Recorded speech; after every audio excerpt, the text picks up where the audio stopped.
Meeting called to order. Have one rule so far. There, I won't mention it anymore. Thank you. And we'll go back down. We're at Agricultural Community and Protective Services report.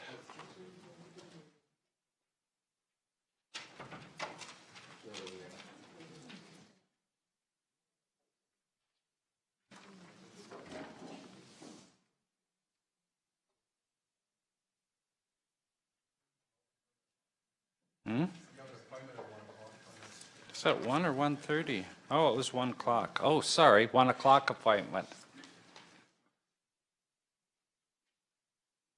We'll wait for the report. Whenever you're ready, Suzanne. All right, hello. Okay, hi.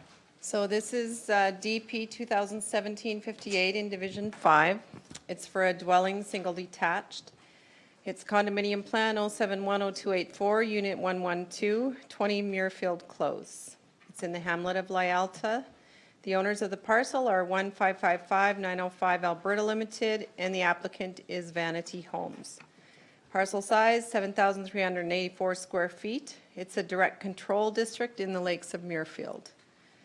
Details: the applicant is proposing to build a single-family dwelling in the hamlet of Lyalta within lakes of Muirfield. The dwelling is 1,620 square feet and 25.5 feet in height. This property is located within Cell 2, residential type 2 of the DC district. Council is responsible for the issuance of development permits for all discretionary uses in the DC district. The application meets all provisions of the land use bylaw. It is a discretionary use in the DC district. Agency circulation was not performed. File review had no concerns. Neighbor circulation to all neighbors with no responses received. 3 options: to approve the application, to refuse the application with reasons given, or to provide an alternative recommendation of council's choosing. And it is the recommendation to approve option 1 with the following conditions. This DP is issued for a new residence defined as a dwelling, single detached. No variances have been granted. Development shall proceed according to DC 7 requirements. No permanent development shall occur on or over any utility right-of-way or easement. And our 3 standard notes for Muirfield. There's a location plan on Muirfield Close. And the site plan meets all the setbacks. And there's an inspection photo of the bare parcel. And that's everything. Thank you. Thank you. Is there any questions? Council's wishes.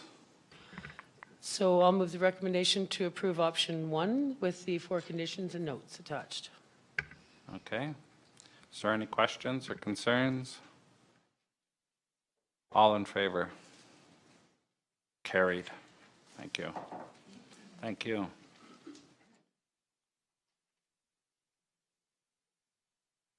Thanks for coming in.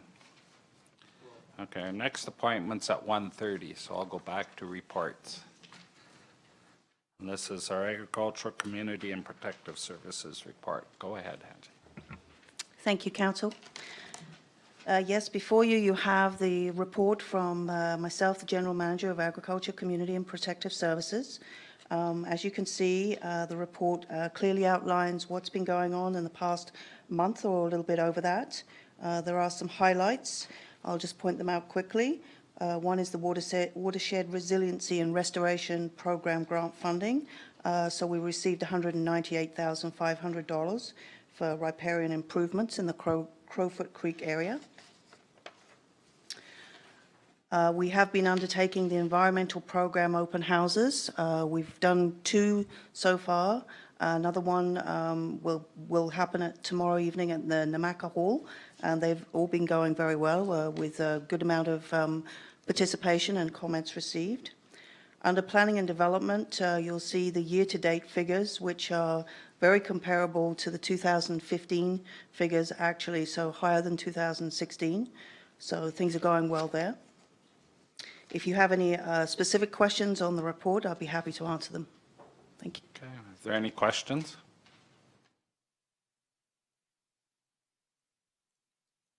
Get a motion for the report.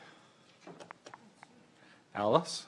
I so move the recommended action that the council accepts the June general manager's report from the Agricultural Community and Protective Services Department. Thank you. Thank you. Any questions? All in favor? Carried. Okay, thanks, Andy. Okay, request for decision, bylaw 2017-44.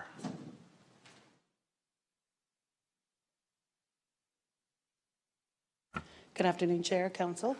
Good afternoon. My RFD is before you. It's a bylaw to amend a bylaw. And so what I'm asking for is the approval of bylaw 2017-44 to amend the fire services bylaw. The reasons for that is to allow, as we've discussed in 2014, the opportunity for us to issue permits for fireworks. It's Canada's 150th right away. Previously, we haven't been able to issue permits for fireworks within our municipality, but the Alberta Fire Code section 5.7.1.7 changed, and it does allow us to issue permits from this municipality. So I'd like to get ahead of that and begin doing that. Is there any questions? Go ahead, Rex. Okay, are you talking commercially, or are you talking ones I can buy out of the store? Like, and yeah, so you're telling me that we weren't allowed to light fireworks in the county? Through the chair, that's exactly what I'm telling you. So both commercially and through family level fireworks, we were not able to issue permits, and nor were we able to sell, possess, or set off fireworks in the municipality. So now we do have that ability to authorize it, and I'd like to move forward with that. Go ahead, Rex. I just want to know the difference between our county and other municipalities. I mean, you can buy fireworks just about anywhere. So, yes, I'll let you explain that, please. Through the chair. Absolutely, you can buy fireworks, not in this municipality, and we recently issued an order within the last year to stop that from happening. In this municipality, the difference is that we don't have fire under the safety codes portion of the UQMP, and so as such, the province is responsible for issuing those kinds of permits. And now with the change in fire code, we can do that without having to go to the province. So we have a fireworks factory in the Wetland County, so how, it makes no sense. Through the chair. I understand exactly what you're saying. They're federally regulated, and they're through the federal regulations, so they're authorized under that group. Okay, any more questions? Okay. I think Don was next. So whoever sets them off accepts the responsibility if they burn the neighbor up. With any luck, that won't happen, through the chair. One of the things that when I was before you before in 2015, we discussed was involving the local fire chiefs. So some of the process has been to involve the local fire chiefs within Wetland County and get their feedback on what they would like to see happen. So this permit will be available online, or someone can come into the municipal office. And we ask that they include their regional fire chief or their district fire chief or their chief in the area so that they're aware of what's happening. So with any luck, we don't do that. We've got some parameters in place to help them have a successful event. And yes, at the end of the day, they will be responsible. Okay. Alice? In doing this, we still have to have a trained pyrotechnics person that has a certificate to set off the fireworks, right? Through the chair, no, you do not. You don't now? No. Brenda? Yeah, I have some questions. So, there's a lot of people that like to set off a little bit of fireworks, not a lot. You know, like they go to town and buy that package for whatever it is, $50 or whatever it is. So on that note, is it just a matter of notification, or they have to pay if I remember correctly, there was a $1,000 fee to set off permit. So I guess the reality of it is, for me, is it an easy and convenient for our ratepayers, and not so, I guess, costly and onerous for them to at least notify the fire department and do the proper things without having to put another $1,000 out to do that kind of a deal. So is there like a level of how many fireworks you're setting off to permit? Like if you got a $50 thing, basically it's firecrackers and a bunch of stuff, right? You know what I'm saying? So that would be the question I'd have. Through the chair.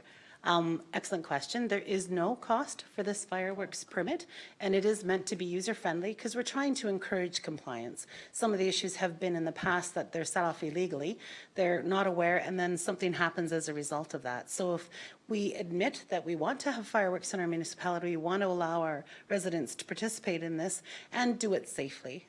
There is no fee at this time. Okay, any other questions? Rex? Nope. Hold on. So will the process be the same as getting a fire permit? Like I've seen the forms here, I've read through all that. Is the process similar to getting a fire permit then? Through the chair.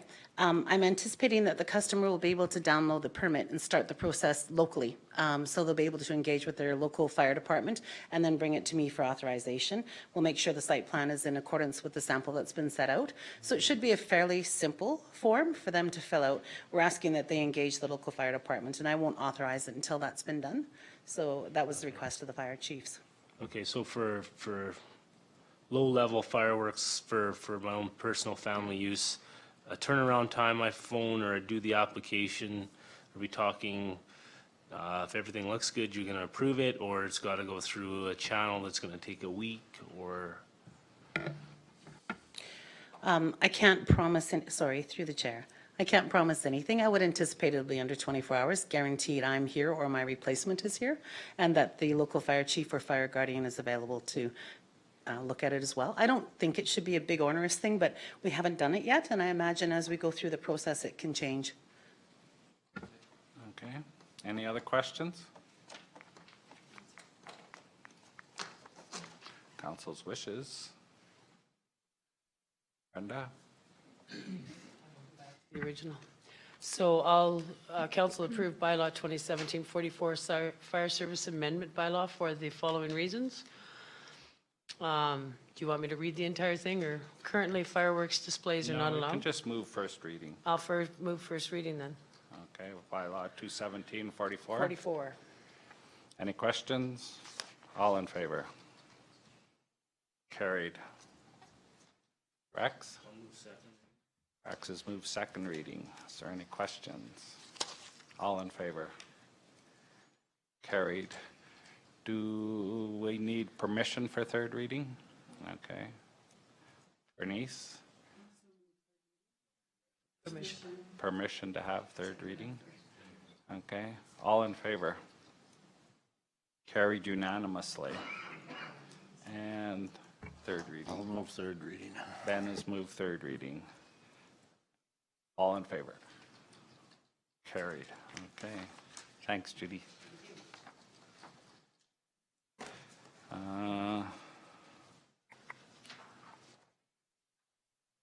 I think that Hamlet of Cheadle, that's our appointment. 2.3B. No, it ain't. This request for decision, Hamlet of Cheadle Wetland Impact Assessment.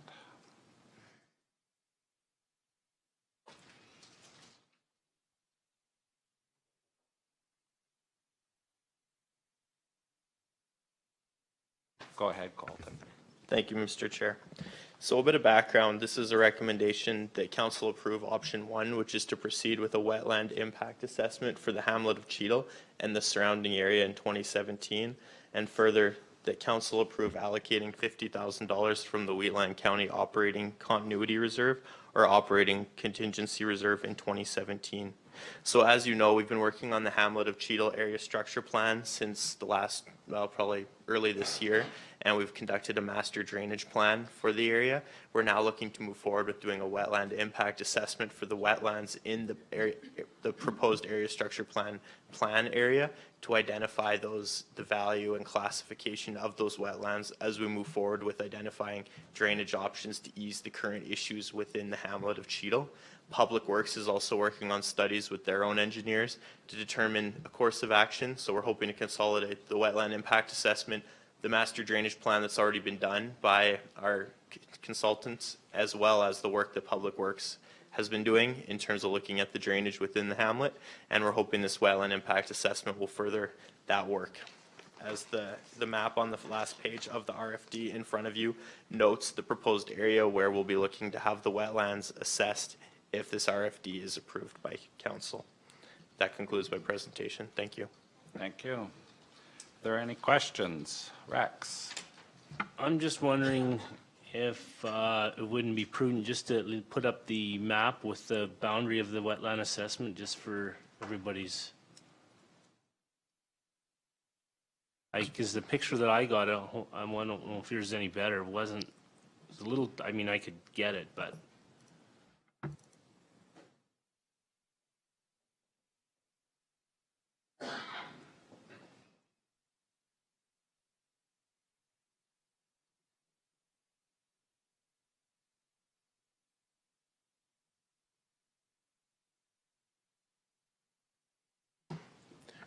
Through the chair, this is the map. So the red dashed line, that's the proposed area structure plan boundaries in our draft. It's not the current boundaries that the existing area structure plan have, but rather the draft in terms of what the master drainage plan's already shown us in terms of where recommended drainage easements should take place and where low-lying areas should be protected. So the wetland assessment would include all of the water bodies that are identified as wetlands within those boundaries.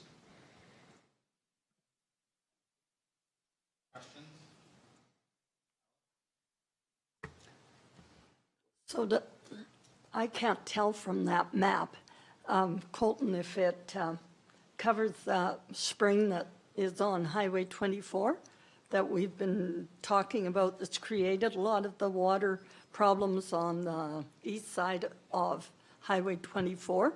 So is that going to encompass that little creek that's been creating some of the issues? Through the chair, that's correct. Part of that spring and one that's been subject of recent discussions would be within this planned boundary area. It doesn't encompass the entire spring, but it does include some of the properties that have been the discussion in recent months with council. Okay. As long as those are included, I'm a happy camper. Thanks. Any other questions?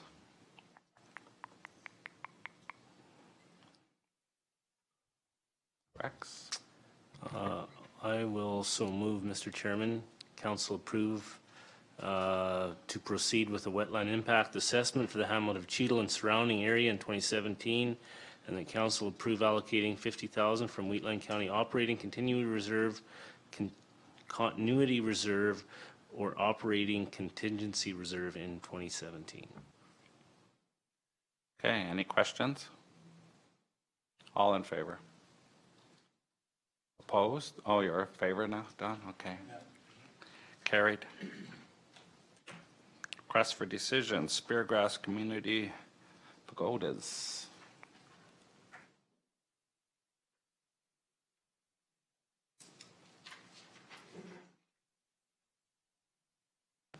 Thank you, Council. Before you, you have an RFD. The motion request is the Council approve the placing of 2 pergolas on 2 separate grassed areas in the Speargrass community in time for the 2017 Canada Day celebrations, in advance of the road closure and the MR redesignation of these areas being completed. The reason we're bringing this to you is because Council, as you know, have already approved moving forward with the road closure and MR redesignation. However, this is very time-consuming, and as the applicant would like to move forward for the 2017 Canada Day celebrations with creating and erecting the pergolas on these lands, we do need Council's approval for them to be able to go ahead, because we have to issue building permits for these pergolas. So that is why this is before you today. Thank you. Okay, are there any questions? Council's wishes. Don?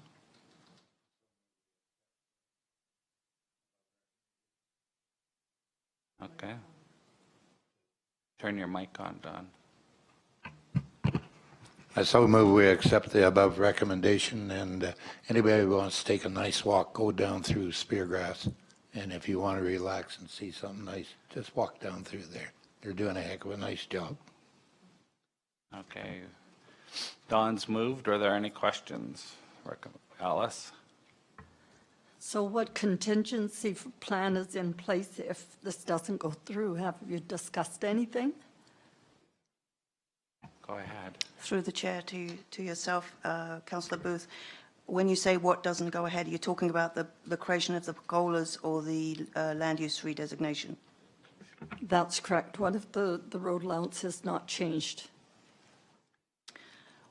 We have stated to the applicant that this would really be a temporary measure until we can finalise all the rezonings, etc. And at that point in time, and if everything is approved by council, then we would also put a lease agreement on these lands for these pergolas. So I think we have everything covered. Okay, thank you. Okay, any other questions? All in favor of Don's motion? Carried. Request for decision, Alberta Development Officers Association Conference.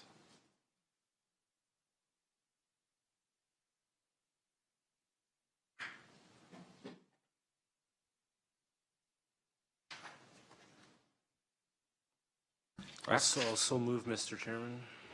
Rex is moved. Is there any questions or concerns? All in favor? Carried. Okay, I would, let's do the correspondence here quick too, if we can. We have some correspondence from the RCMP and some statistics. A letter on Alberta recycling.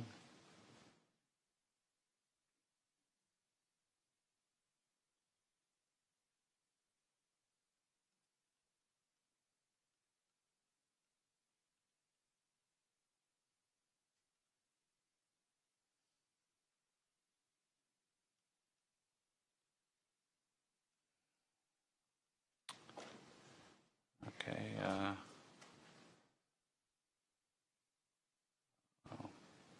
minutes on, I guess, next meeting is for the Wetland County Food Bank. Oh, this is our, I'm sorry, it's our interagency report.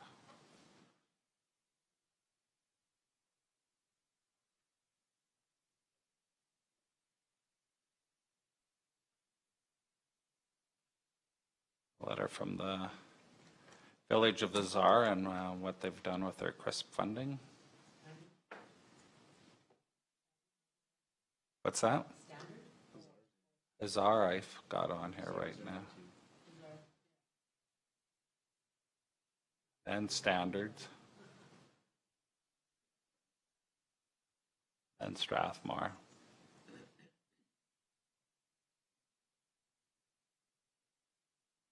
Then a letter from the RCMP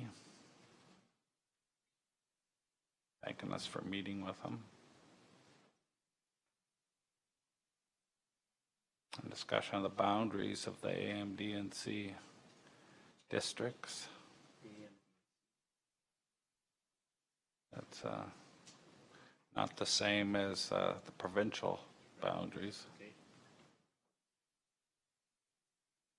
A letter from Municipal Affairs,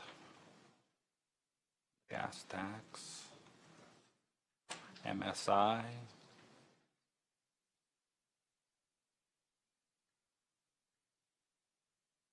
letter from Seniors in Housing, Laurie Sigerson.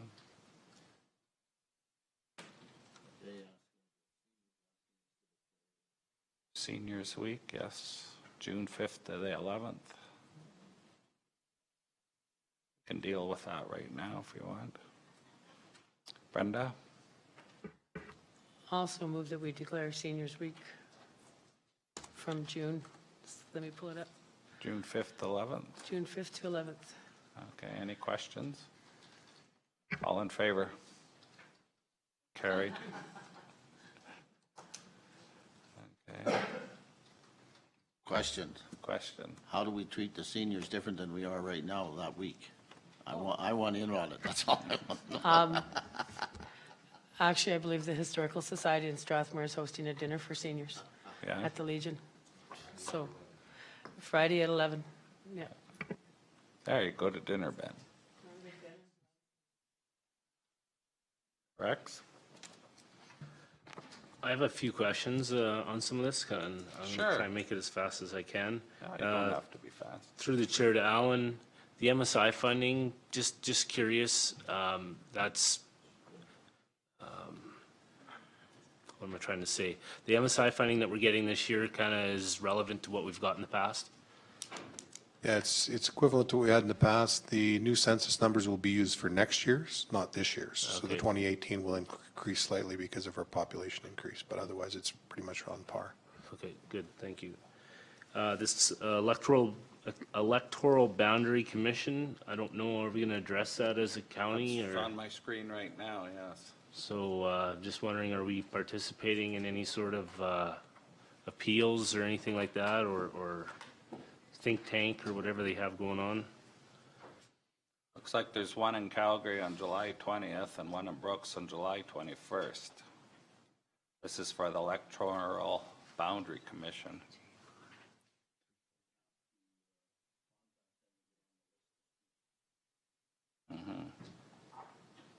So I guess, are we gonna just deal with that as a personal thing, or are we gonna deal with it as a county, or?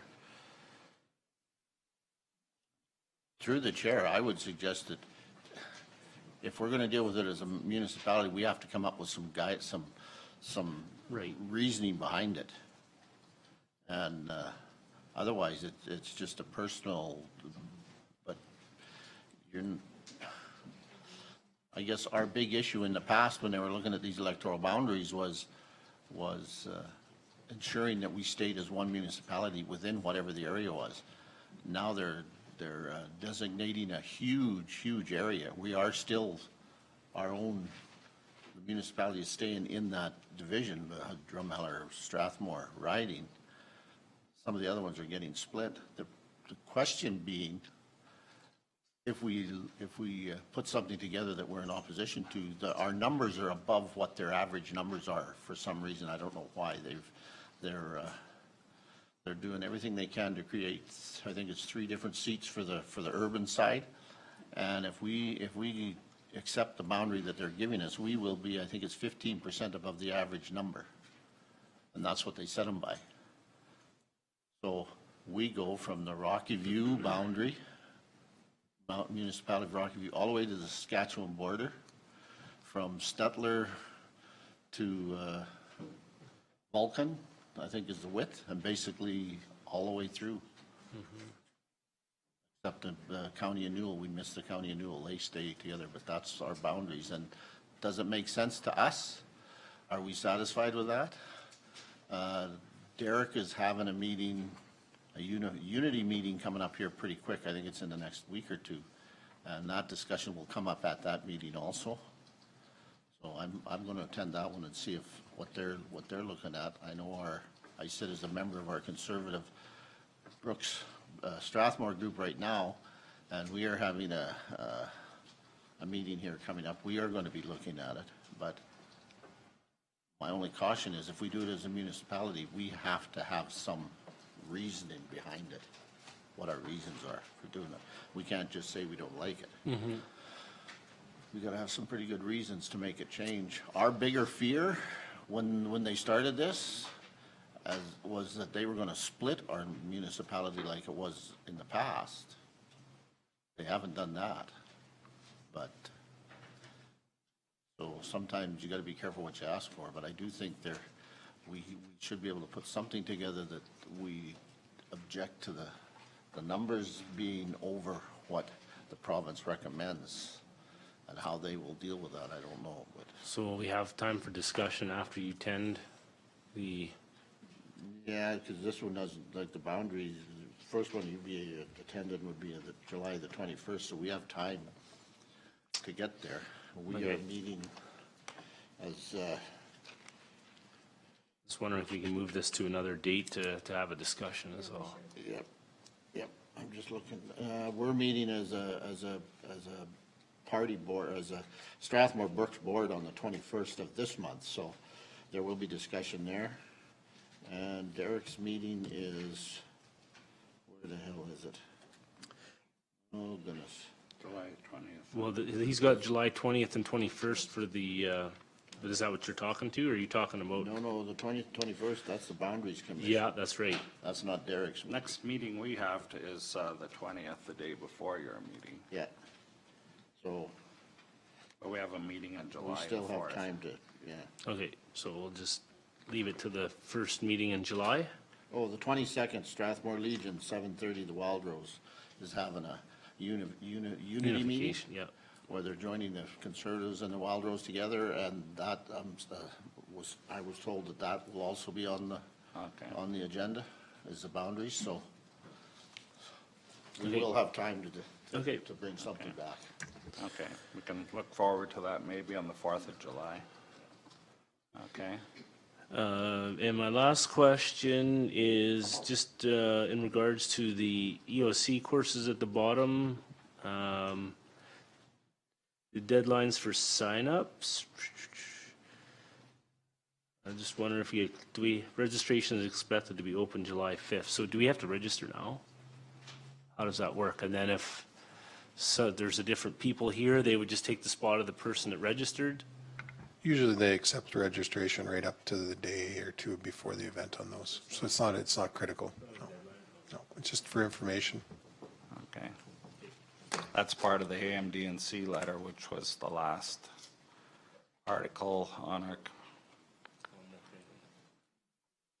correspondence list. Is there any other questions?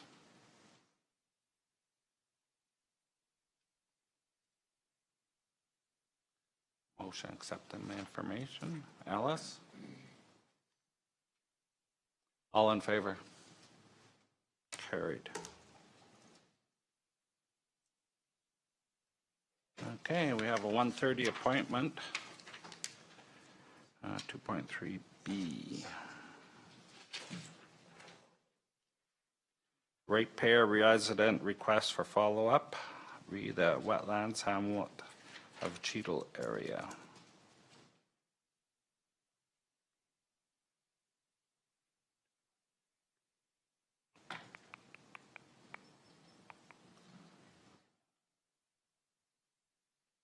Appointment.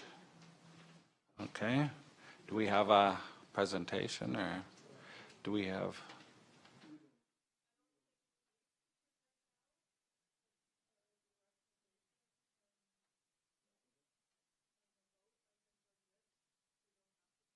Oh, from the earlier motion on the wetland assessment? So that was your request to have that in? Oh, okay. Glad to do that before you ask. Rex? Yeah, just so I stay current, there was an offer to, and a conversation about meeting with Alberta Environment on the 15th, 14th. So did our staff contact Alberta Environment to find out if we could attend or not attend, or? Kathy, could you Yeah, use the mic, please?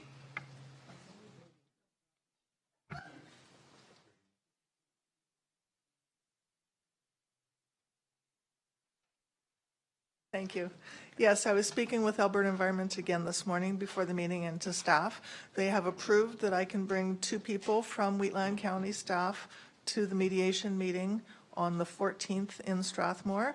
I will forward all of the documents that need to be signed and the details of the information to Angie this afternoon or tomorrow morning so that you've got the information that you need. Okay? It's a 4-hour mediation meeting. It starts at 8:30 in the morning and goes till noon.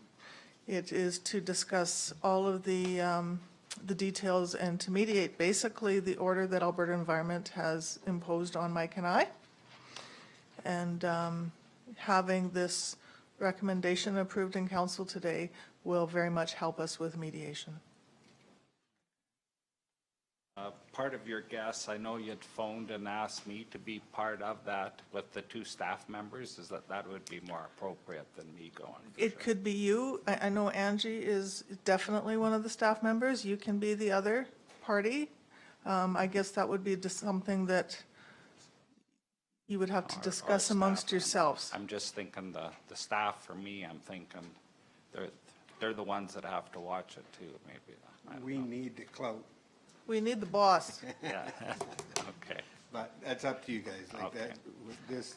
I'll leave that for you with to decide. Today's decision, that's gonna throw some positivity into everything, so. Okay. Yeah. The gold room at the rink. At the family center in the Gold Room. And then whoever the 2 people, as I said, I'll send all the information through to county. Forms have to be filled out. You have to sign an agreement before you can come. There's a bit of paperwork, so whoever the 2 are, we have to send the paperwork back in prior to the meeting. So you're requesting, okay, I'll put it this way, you're requesting 2 members from Wetland County. To attend our to attend mediation your with Alberta Environment. meeting, okay. Yes. So I'll throw that out to council. What's council feel that we send 2, go ahead, Alice. I'll make a motion that Andrea and Glenn, as the 2 people representing Wheatland County, to meet with environment on this issue. Okay, if I can't make it, then what? Whoever I find? Yeah, you have to know. Okay, Don? I'd like to go because I know the history of that area ever since I was a kid, so. Right from, okay. I'll accept that as a friendly amendment, Don. Thank you.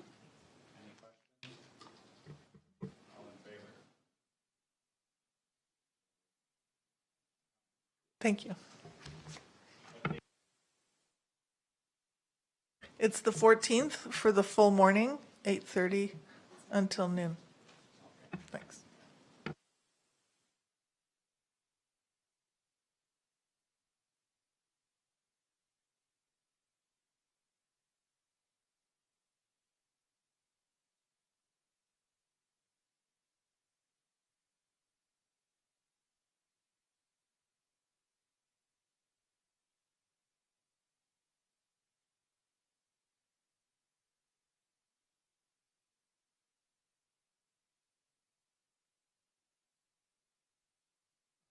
Left on our agenda is an in-camera and Biocon at 2.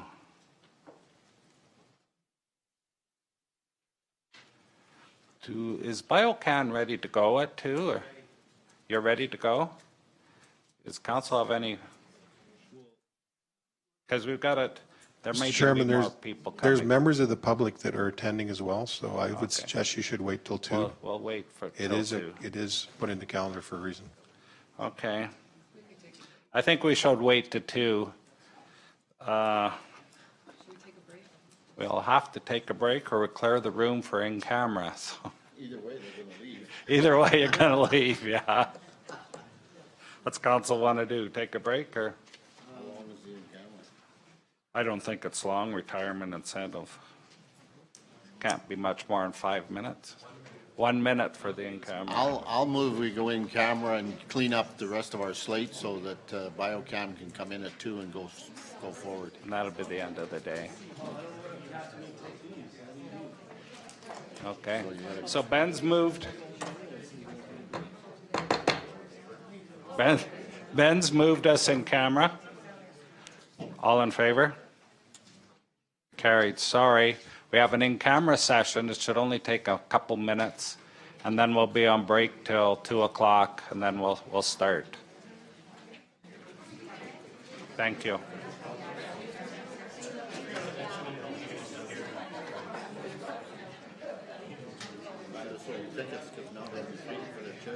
Yeah.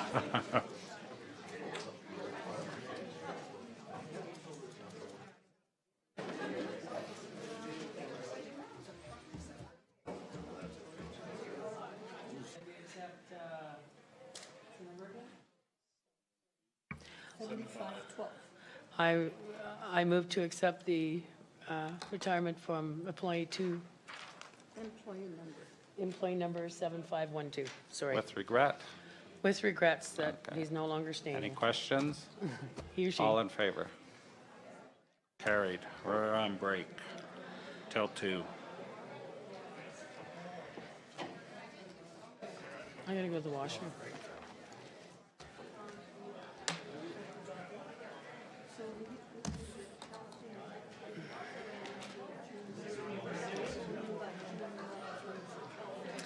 Get on the list, yeah. Yeah, till 2. He doesn't want to. We're on break till 2. Till 2. I'd like to thank everyone for coming. I don't see any hats. That's good. I'm going to ask everyone, since we're to be, I guess, cognizant of the fact there's so many people in here and it's hard to hearing at the back of the room, to use your mics, council. And if anybody wants to speak, please come up to the podium, turn the mic on, and speak clearly so everyone in the room can hear. Okay? And with that, I think, Brenda? So, on this note, as you may know, a letter was recently published in some media outlets suggesting that I had a peculiar conflict of interest because I took part in council deliberations on a CRAS servicing request to undertake air quality monitoring in and around Biocon LLP and Biocon composting operation. I supported that funding request. The author of the letter suggested my peculiar conflict of interest arose from the fact that my mother has an existing lease of land with these companies. While I certainly do not and did not think that was the case in this instance, I took the allegation seriously, as I must. I have consulted with a senior lawyer who has 35 plus years of experience in this field. He does not see any peculiar conflict of interest arising from these facts. While that disposes of the issue, which the author of the letter has raised, I have reflected on the fact that it is possible that any future dealings council has with the matter may probably spur some people to make the same accusation against me, however hollow that may be in fact. I don't want to be a source of a sideshow in this matter, as that will not benefit my ratepayers, the county, or council. For that reason alone, I have decided that it would be best for my ratepayers, the county, and council that if in future I recuse myself from any dealings with the situation. So I'm recusing myself. Okay, thank you.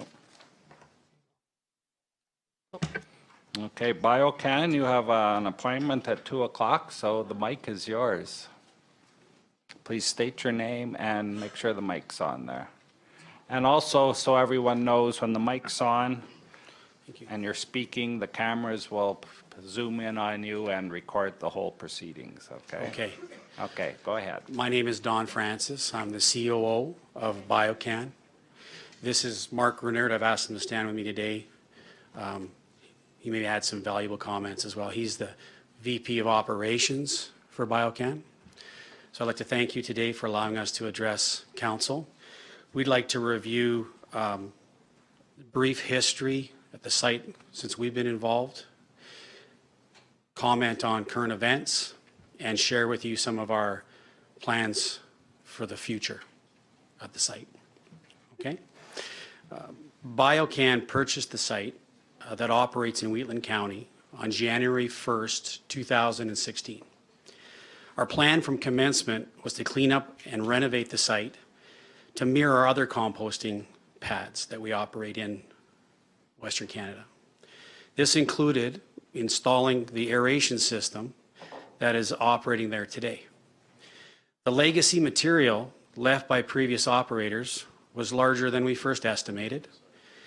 We now know it was approximately 50,000 tons on January 1st, 2016.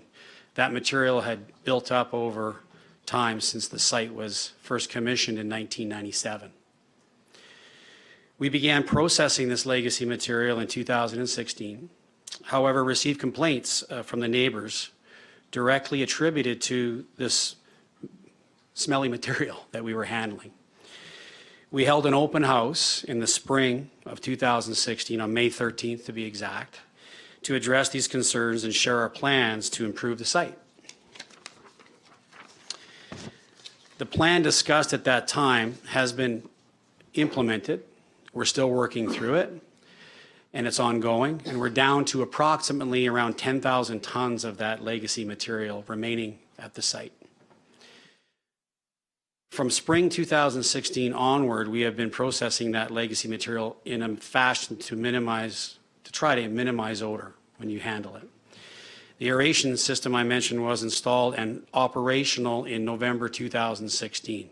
It was around 6 to 8 weeks behind the schedule that we had communicated to the open house group, just due to typical issues when you're installing new equipment, delays in getting materials from places like Germany and lead time issues, that kind of thing. However, we did share with the group at the open house that there would be some odor still to deal with as we get through that 50,000 tons that we inherited. We were transparent with that fact, and we committed to try and minimize that. We do during this period of time, we have been processing fresh loads of organics through our aeration process, and there was no bad odor generated from that material.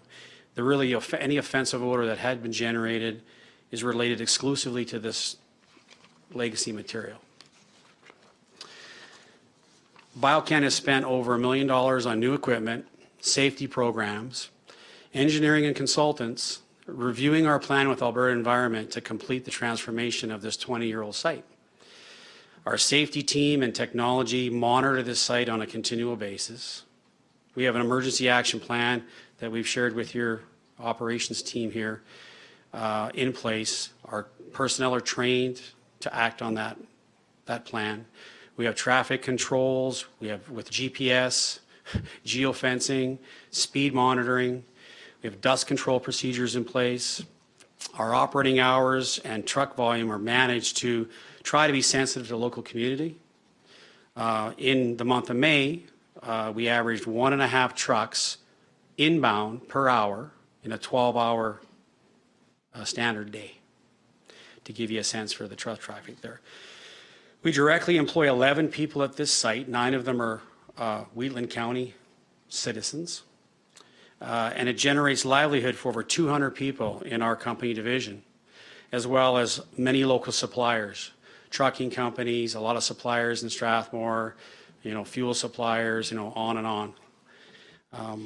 Biocon placed a bond with the government of Alberta worth over $120,000 on this site. And that's the first time a financial security has ever been in place at this site. So we work with them to develop that. So from October 2016, when the roughly around aeration system started to go live, we started to turn it on, to mid-May 2017, Alberta Environment and ourselves directly did not receive a single complaint regarding this site. So if you look at it from our lens, aeration system went live, we're processing the material, not getting any complaints. Alberta Environment is coming by regularly. We invite them while we are working through some of the implementation of new things that they helped us, that they help provide some recommendations on. They're at the site. We have emails that say, hey, we're happy with what you're doing there. So we're feeling pretty good about it. And growing our employees and improving our process. It's a continuous process here at this site, as opposed to a greenfield site where we start from scratch.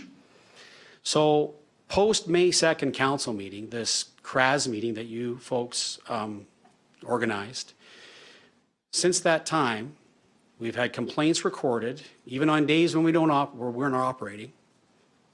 It came in. We've had employees been directly physically threatened. And we've have RCMP files opened on those matters. Last night at approximately 9:45 p.m., we had an incident at the site We are currently investigating as circumstances are very suspicious to us. An RCMP file has been opened on that matter. Because of that, we've immediately deployed 24/7 on-site security, additional infrared surveillance technology to monitor any movement on the site. I also like to note in 4.5 years of this type of activity on the site by ourselves and by the previous operator, specific to sulfur amended compost, 4.5 years until last night, just prior to this meeting, we've never had a single visit by the fire department. We've had no need for it to come there. There's been no incidents.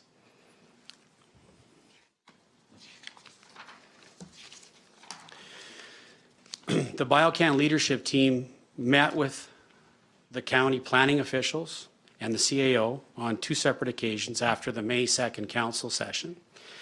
We reviewed much of this history I've reviewed you today about the site, tried to educate the group on the legacy situation and our efforts since taking over and our ongoing action plan to improve the site. We've provided data confirming we are compliant with Alberta Environment and the Alberta Composting Code of Practice. We committed we will deliver to the county planning team an updated action plan addressing some additional community concerns that have been generated last month, as well as our concerns based on recent activities. And we plan to deliver that on June the 19th or sooner. That plan will highlight the following initiatives: the legacy material plan for processing to completion the remainder of that material there, our drywall feedstock we have on site, our plans to reduce that or eliminate that inventory, and then our amended compost finished product that we have. The plan will outline that we will be adjusting our production of this product to other sites outside of the county. One of the main reasons we've had the volume of material at this site, the feedstock to make our product, was to support getting rid of the legacy material. There's a tremendous amount of material there. We're bringing in feedstocks in the volumes we're allowed to from Alberta Environment, and we're getting rid of this legacy material as quickly as and safely as we can. We need the ingredients to make our product that we sell and goes to market. So that's why we've had that volume of material there. We have additional sites in other counties, in other provinces, that we can move that production to, and reduce that production we have at this site. Unfortunately, we'll have to lay a few folks off or move them, transfer them to other facilities. But in light of the sensitivity in the community around it, we're prepared to do that. We don't need to be doing the volume that we do at this site. But we'll have to deal with the legacy material a little, in conjunction with the plan and with the blessing of the CEO and his team.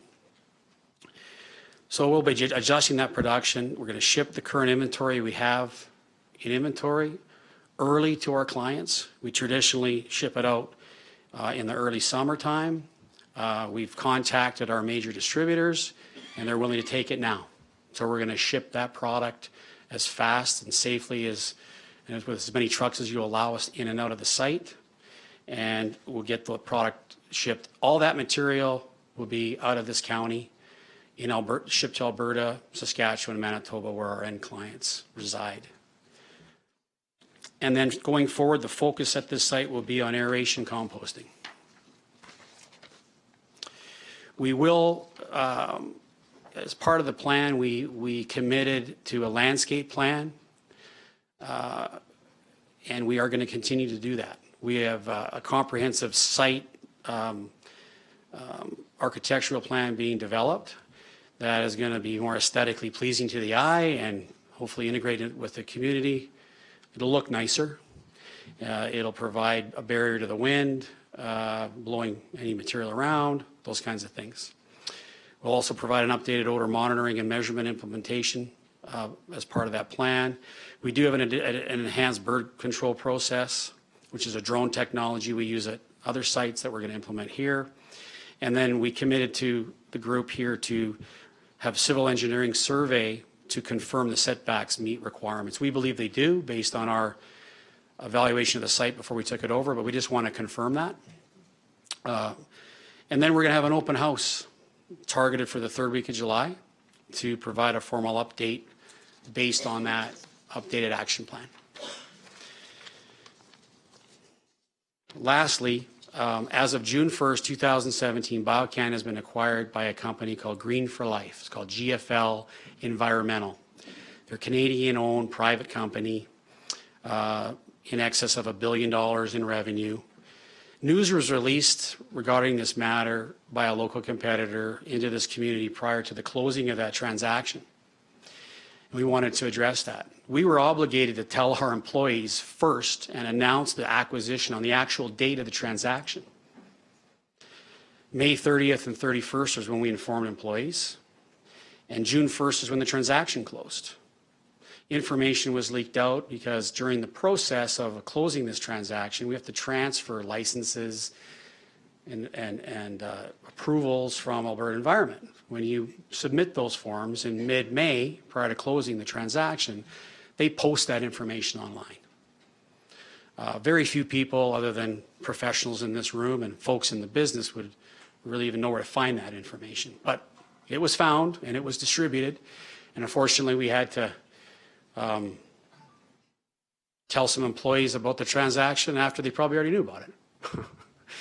So, but we will execute the go-forward action plan I described, developed with the input of the county and Alberta Environment, and will continue to be responsible corporate citizens.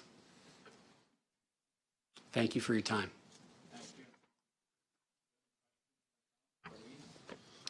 I'm got to go back to square one on when you started this.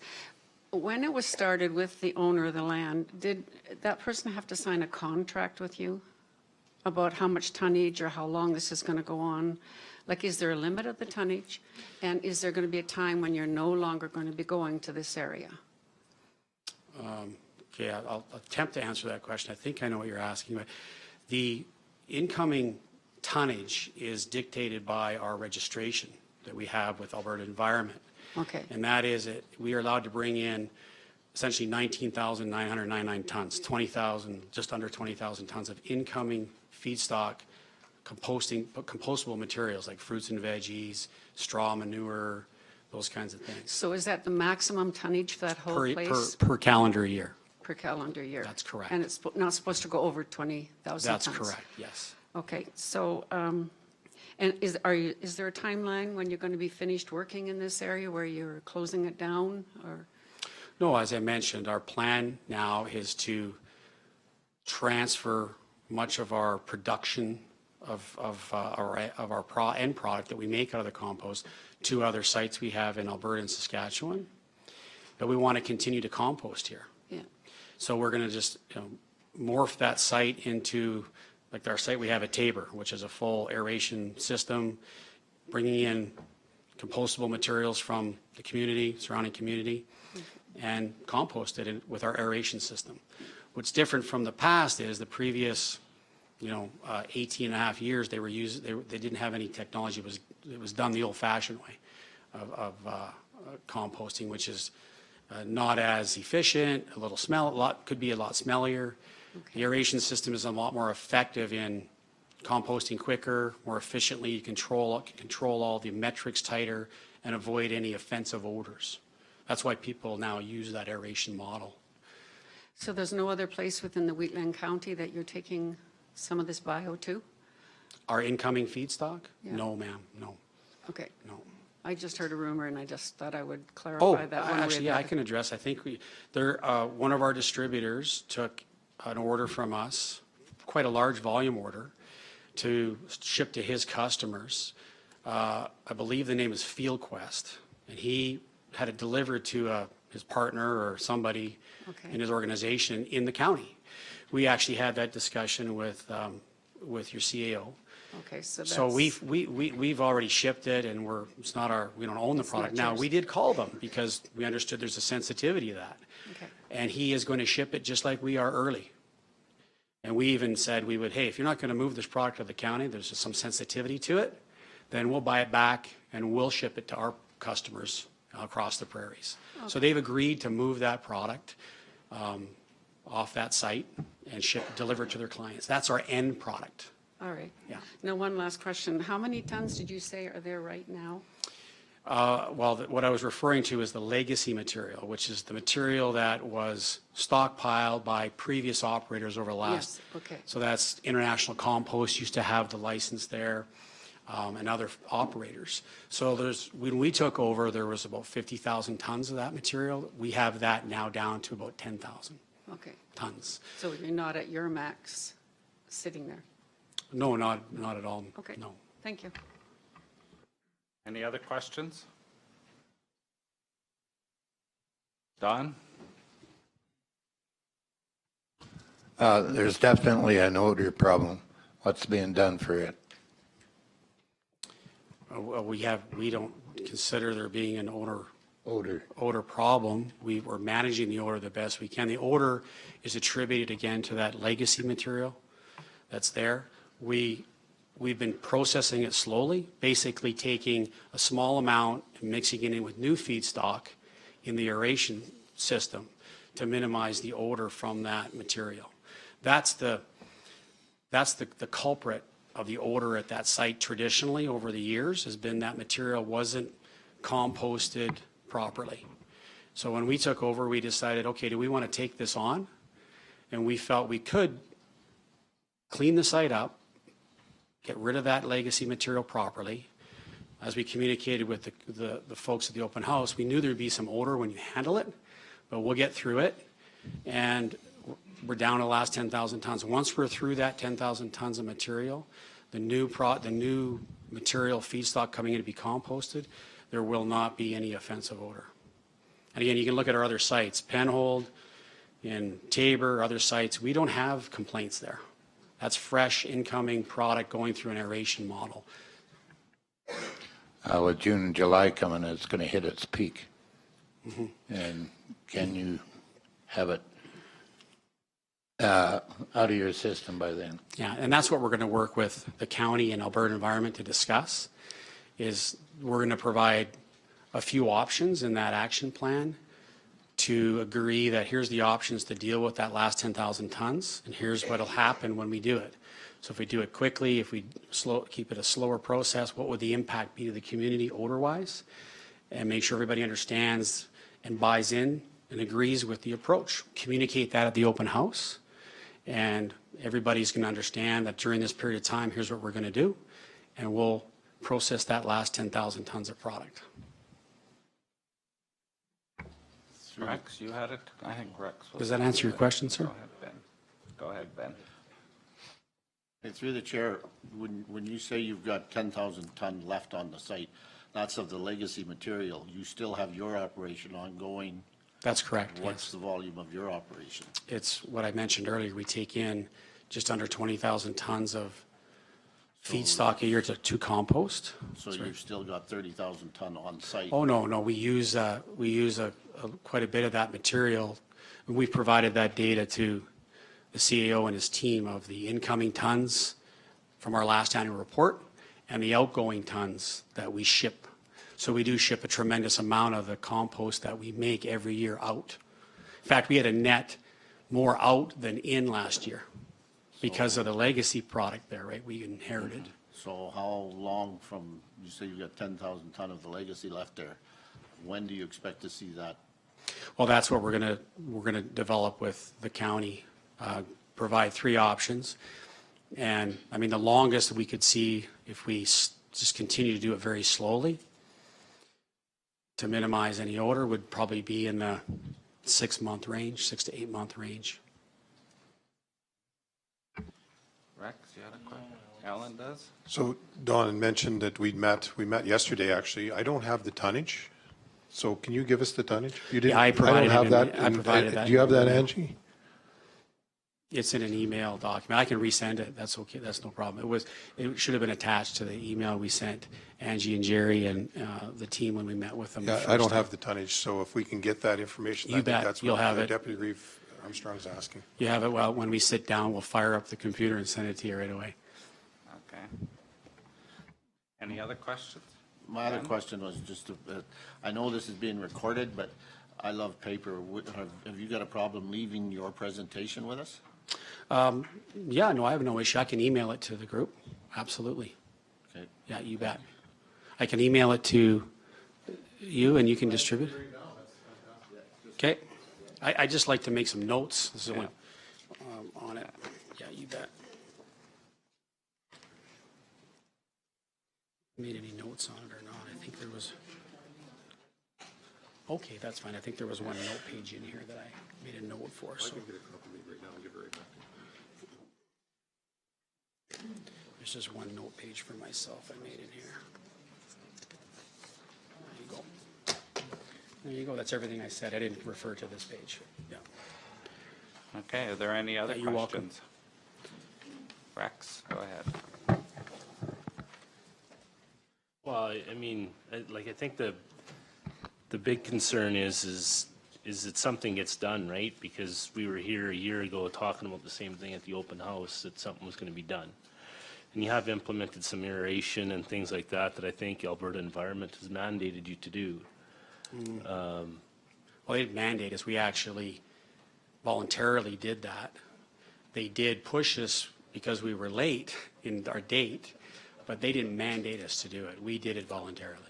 So when you're giving tonnage, are you giving us the tonnage of the total area? I'm giving you the tonnage of the incoming feedstock. No, I want to know the tonnage that's sitting on that property. Yeah, that's in the material that he's going to get. Okay, You bet. because I'd be very curious as to, Sure. right? You know, the other thing is with that fire that was out there last night, I mean, that's the only compost I know that'll start on fire. Right? I mean, that's a biohazard to this community. So I think this community is trying to make sure that they're safe. So what was in place yesterday to make sure that that fire didn't get out of control? While our emergency action plan was followed, our personnel were out there within minutes. The fire department was notified, and our emergency action plan process worked. And I think if there was a hazard, the fire officials would have taken action during the event to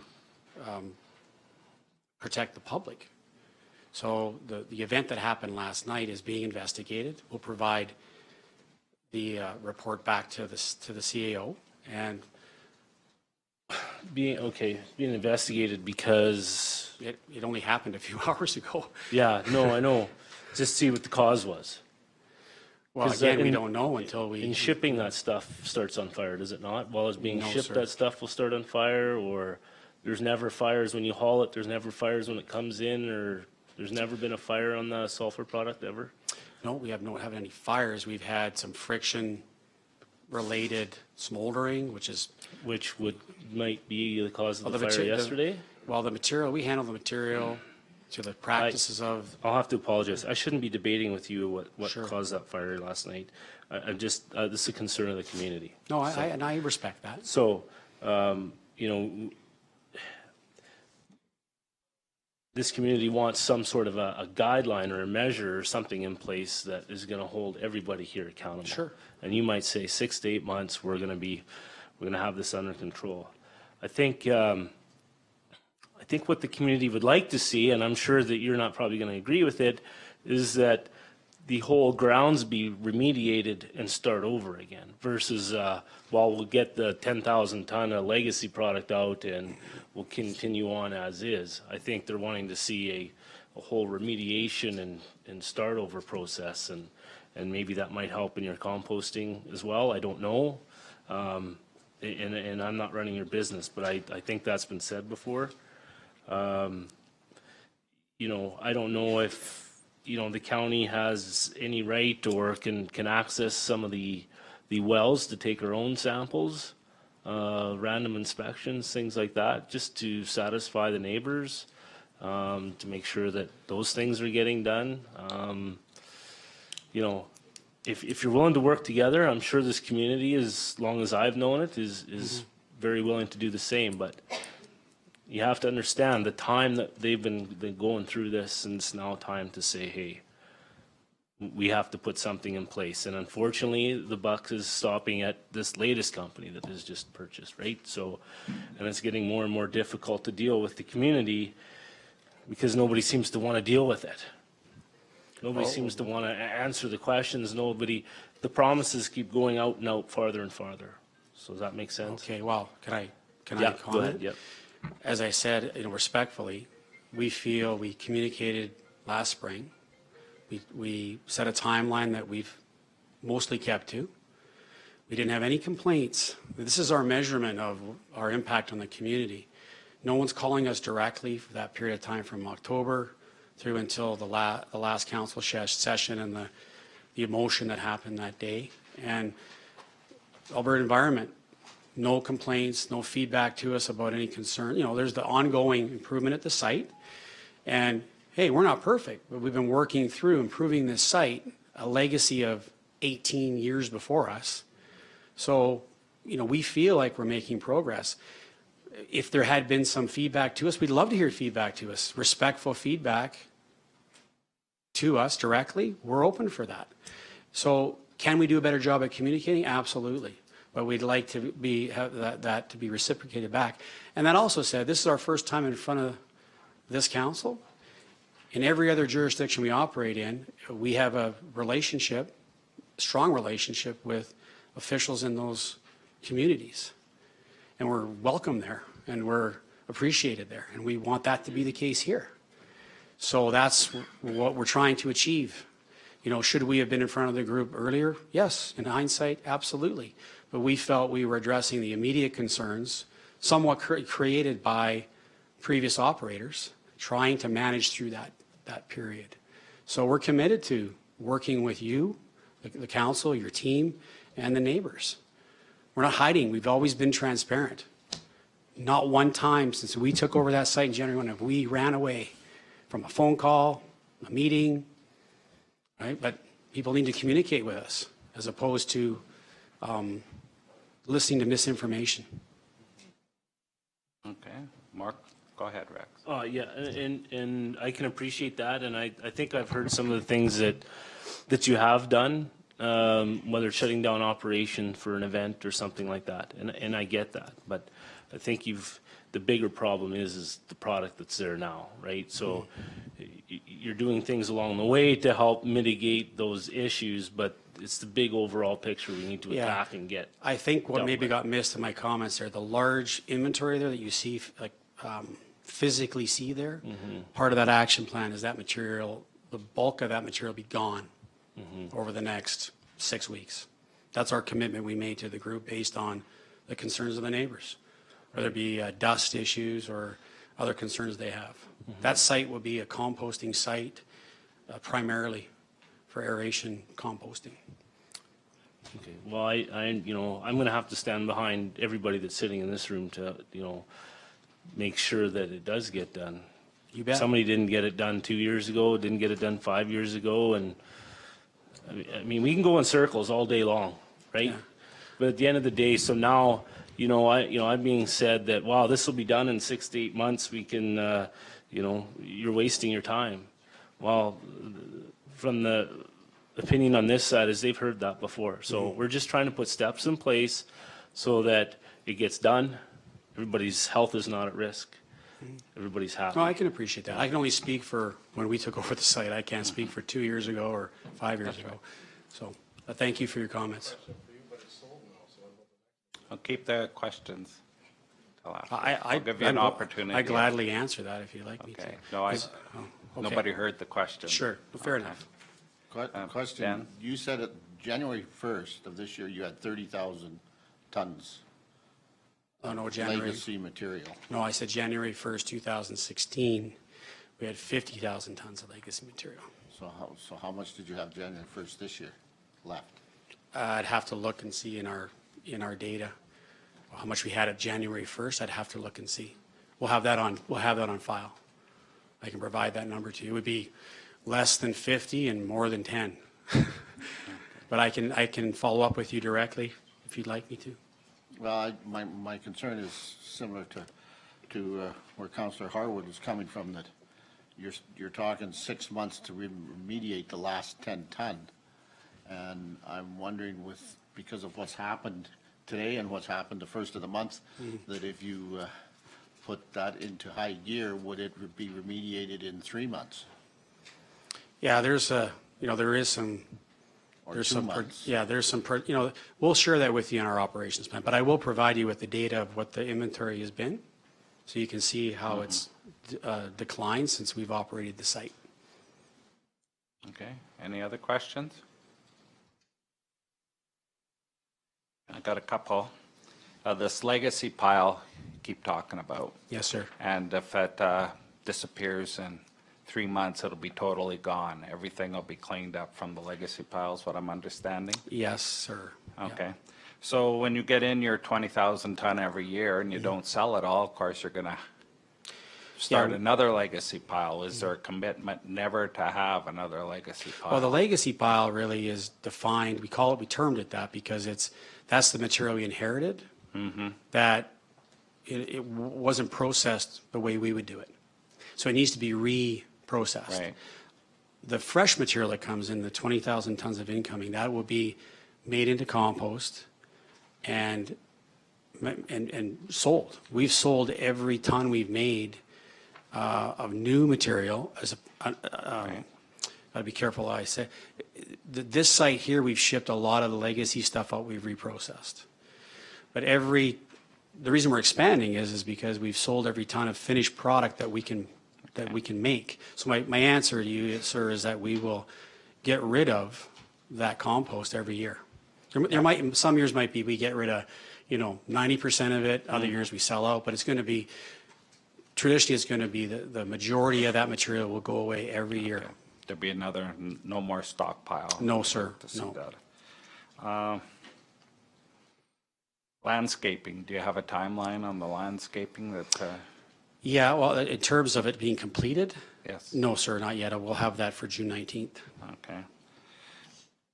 Last meeting we were here, we seen some pictures of flies and plastic blowing around. Is there anything you can tell us today about remediating so there'd be no more flies? Yeah, we don't, I mean, we can share some information with you from our technical folks. We don't see a fly issue there at our site. So without getting more information about where, when, what date, was it last summer, 2 summers ago, when was it? I can't really comment accurately on that. In terms of the plastic material, there has been some legacy plastic in that material that has been caught by the wind. We'd like to put a natural barrier around the site versus a fence. Based on yesterday's events, the fence debate came up again. We'd like to avoid that and in a nutshell, we want to construct a nicer berm with trees and shrubs to keep in any of that material that may blow around. That said, the new material that comes into our site, with the exception of organic compostable bags, it typically goes through our depackaging system, which removes any plastics and whatnot that used to come to the site. So there should be a minimum amount of material that would flow in. There's always some contamination that comes in, but we want to capture that with our natural fence and keep it on our property. Okay. So, I'm thinking the residents would like some reassurance that you'll keep all the plastics and Absolutely, anything and I else on your understand that, property. yeah. It's just been the phase, we wanted to get through the the aeration system installation and some other things before we did the final thing, yeah. Okay, so you'd mentioned that Green for Life, is it? Bought the company, just That's correct, finished the yeah. transaction. But yet you're here today. Are you going to your company going to continue to Absolutely. operate? How long do you foresee you operating without, Yeah, business secrets and all that? But Yeah, for the so- immediate future or long-term future? Yeah, long-term. One of the attractions of the transaction is, we were blessed to have a number of different suitors interested in our business. And what attracted us with Green for Life is, they're Canadian-owned and all those wonderful things they share with our passion for recycling nutrients, but also they're going to let us run the business. I get to stay on leadership team gets to stay on, and all our truck drivers, our operators, every employee is staying. So we get to run the business. Okay. And I have a commitment, I personally have a commitment for a minimum of 2 years. I'm only 50 years old, I have young kids, so I got, lots to do every day. So my plan is to, continue doing what I'm doing. They want to take our business model and grow it across the country. Okay. Well, So good luck that's with what that. I hope to do. Yeah, for sure. Good luck. And just for your own information, you had mentioned that you have roughly 20 trucks a day coming in inbound. You said 1.5 every. Yeah, 1.5, that was May. Every Yeah. hour. Yeah. So I don't know if it's policy here in the county or not, but at one time, when we had a gravel pit wanted to come in, we determined as a council 6 trips a day warranted dust control. Right. So I'm not sure how you're treating the neighbors out there. I haven't. Yeah, we do, sorry to interrupt. Yeah, but I guess just the haul route and stuff, I'm Sure. thinking you should have, Yeah. you know. We have a dust control process, and that's something we actually want to relook at, and it's part of the updated action plan. But we have done treatments to the road out front, calcium and those kinds to keep dust down. We've sprayed our piles on a regular basis, but we think, the piles are going to be reduced dramatically or eliminated, many of them.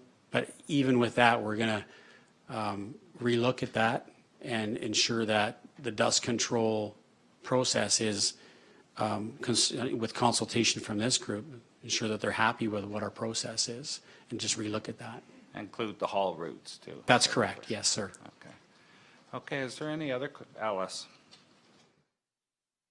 You talked about the piles, and I noticed in some of the pictures, your piles were right on the fence line. In fact, it was sliding underneath the fence line.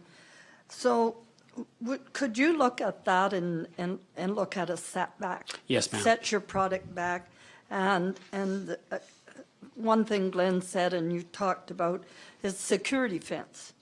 If you look at putting in a fence for security, so you don't have maybe fires that aren't, from your piles or security reasons, that would probably go a long way for the community so that the plastics and paper isn't flying all over the place. And those would be two things maybe Mr. Parkins can discuss with you at that time. Sure. And sort of look at that, because I have a piece of property, we have to meet setbacks. And I understand we haven't got a lot on your property that you've inherited. And I think that would go a long way with the Yeah. public too, is to get that kind of mess cleaned up Sure. and your planting of trees or whatever's going to happen to make the site look like someone cares. Absolutely, Right? yeah. Thank you, sir. Thank you. Okay, any other questions? Mr. Chairman, our planning staff have the information that we received on the 30th, and I would just ask, we can pull it up on the screen. I don't know how to quite interpret this, so I'd ask Mr. Gurnett or Mr. Francis to explain what the quantities are to answer Deputy Reeve Okay. Armstrong's question, Do you if mind? possible. Okay, go ahead.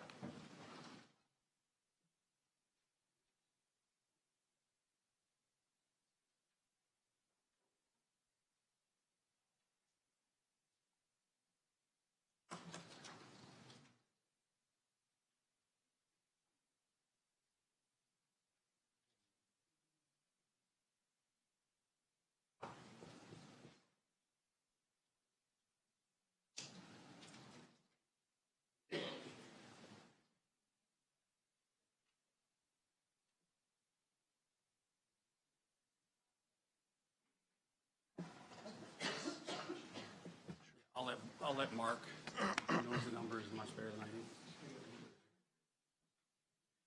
do. Like twice as big. There you go. We can, yes.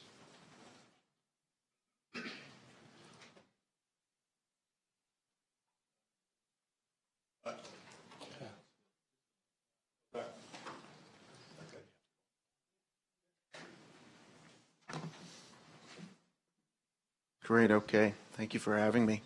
So what this document is it's our totals of product inbound to the facility here in Wetland County. We divided it monthly, essentially nutrients that were brought into the compost facility for composting are divided into whether it's food waste, biosolids, or leaf and yard waste. And you can see that our total for the calendar period of 2016 is just under 17,000, so 16,569 tons of inbound material. We also generated an outbound volume of product that was going out, and that came to with our amendment product that's sold throughout the prairies, just under 12,000 tons of the composted nutrients. And you have to remember that these nutrients break down to approximately 52% of this value, so 16,500, 8,500 ton would be the final end product of that. So essentially we doubled what we took in. We were able to take out by blending it with our final product. We brought in some drywall. Of course, we use wood chips and such for carbon material, so there was 1,000 tons of wood chips there. And then we brought in some off-spec material that we're able to blend with our finished compost so that we can ship that out. So you can see that if we brought in 25,000 tons of product, in calendar 2016, we shipped out 47,000 tons of product. So, as Don mentioned, there's product coming in, but there's also more product going out, which allows us to gain on that historical product that we have on site. So I think Ben's question was on January 1st, how much you had compared to the January 1st the year before. Yeah, and this document is just a reporting document that we send to Alberta Environment with the inbound tons. It's not an inventory document. Okay. We can get that to you. Okay. Is there anything else, Ben? Because it sounds good. Your explanation of what you're doing sounds good, but I want to know if anything's changed. Yeah, for sure. No, we can show you that information. I don't believe it was here because it's more detail, and as we can see, unless you're working with the numbers daily, it takes a moment to interpret. Okay. Alice? So you're bringing a lot of sulfur tonnage in. Sulfur is smelly to start with. So how does that break down? I don't pretend to know a lot about how the composting and I know the product you're mixing causes that to, so is sulfur is what you're using to break the product down into So compost? we're actually using more or less the finished compost product to break down and blend with the off-spec sulfur that comes in. And generally we allow that to cure there once it's blended, and as soon as it arrives we blend it with compost. So is that what produces this, the actual smell that people are finding, or No, not? that the smell that we're smelling is the that 10,000 tons of legacy product. So the legacy that is problem. the issue. The sulfur essentially has a very minimal smell, even when blended with the compost. It's the legacy nutrients that we're dealing with. So what you have to concentrate on is getting rid of that legacy. Correct. So that will clear up a lot of the smell and the issues with the public. Yes, we believe so. We believe so, and our professional engineers that we've hired to support us with this are of the same opinion. So you're looking at what my notes were is 6 months. You hope to have that, under control and pretty well cleaned up out of there. Yeah, in conjunction with the staff here at the county, because, some of the options might be, do we want to start blending that material in June, July, and August, or would we rather delay that slightly and Delay it into colder weather. So you don't have the that smell. will be one of those items that we discuss. Yeah, makes sense. Okay. Okay. Any other questions? Just one, and Councillor Harwood asked it earlier, and I know I brought it up at your previous meeting, you have monitoring wells on that site? We have groundwater monitoring wells that are installed on that site, correct? Do you have any reports over the last couple of years on those wells? We don't currently. Right now, we're in the process of working with Alberta Environment for a plan that's approved to monitor those wells. And that'll be in place by? You know, some of these things take time, but certainly by fall of 2017. You can't go out there today and take a sample and send it away? According to the process, they continue to remind us that this policy that's been put forward has not been approved by the director in writing.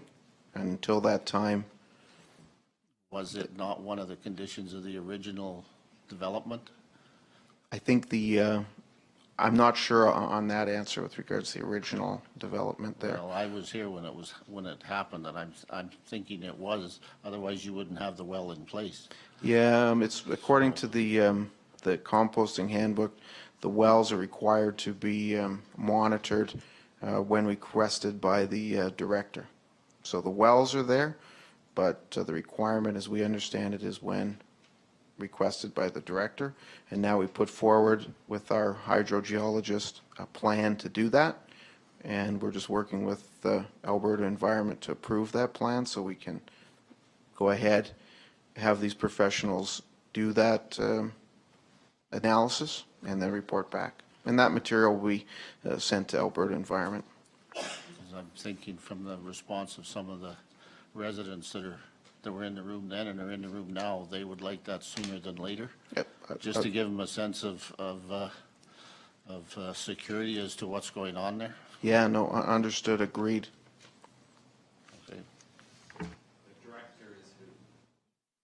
Okay.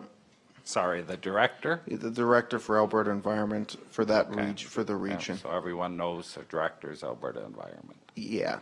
Okay. And Alberta Environment said they would take anybody's calls. Okay. Okay, so when you get some water sampling, you wouldn't mind sharing that with the community at large? I don't believe that'll be an issue, correct? Okay. Okay, any other questions? Ellen? I have a question to Deputy Reeve, because I think you'll know the answer to this question. Seeing as there's drywall and appears to be some waste products, and that's part of the process, I appreciate what the applicants are saying. That could be considered as waste, and you're involved in some waste transfer and a waste site in Drumheller. There's monitoring wells at the site there, I believe. How often do they need to be monitored? I think, I remember from the last time Tammy did it, some of them, depending on where they're at on the location, some of them are yearly, some of them are bi-yearly, some of them are every couple of months. Okay, thanks for that. And Yeah, Rex? and in our proposal, it's twice annually is the plan for monitoring those wells. Okay. Rex? Yeah, I think, you would think the well samples would be there to protect you just as much as the residents, but there must be some sort of data to back up some sort of water sampling in the last 20 years. If you guys took it over from the last company, that company should have that information, or the previous one. So I would strongly suggest that you look for it. The other thing is I mean, I don't know how this council feels, and I'm trying to tread lightly here, but I sure wouldn't mind an independent water assessment, samples done. It's not, I don't own the water company, or you don't take in the water, or however it is, somebody independent comes out and does that and submits that report. That's what I would like to see. I think that should be done. And my other question is your material that you're shipping out, when I want to buy your product and I ask for 10,000 tons. How much is actual compost? How much is drywall? How much is sulfur? How much is other material? So what is actually compost? So with regards to our material that's going out, Essentially, we have a 70% purity with regards to sulfur in the material that we ship out. Now we have multiple blends, but as a general answer, it would be 75% of our sulfur product, elemental off-spec sulfur, and 25% compost. 75% sulfur, 25% compost. And then drywall is used in what application? Drywall is in another blend, and it just depends on the ratio of sulfur that people are looking for. If it becomes a 50% sulfur purity, then it would be, in that case, it could be closer to 50% and then 25-25.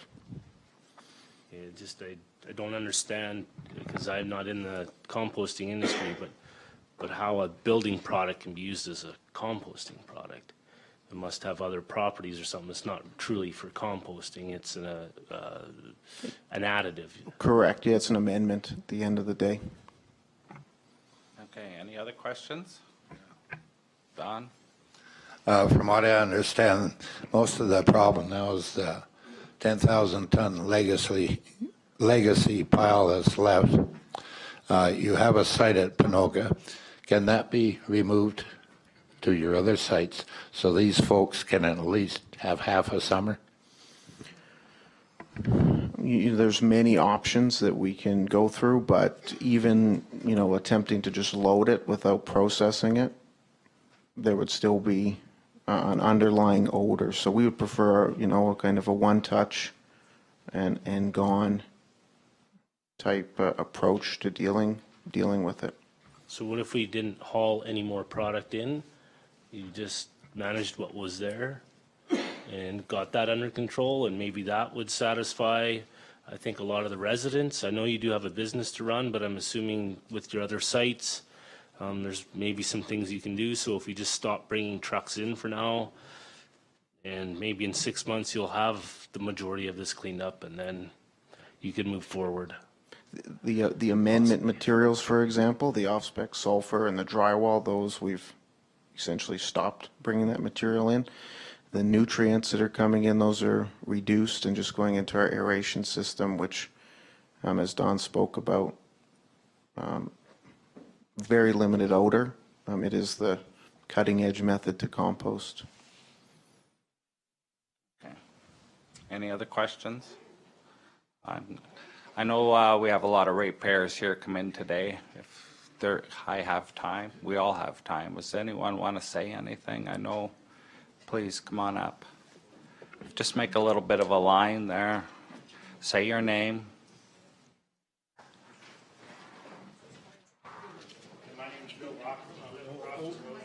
Turn the mic on.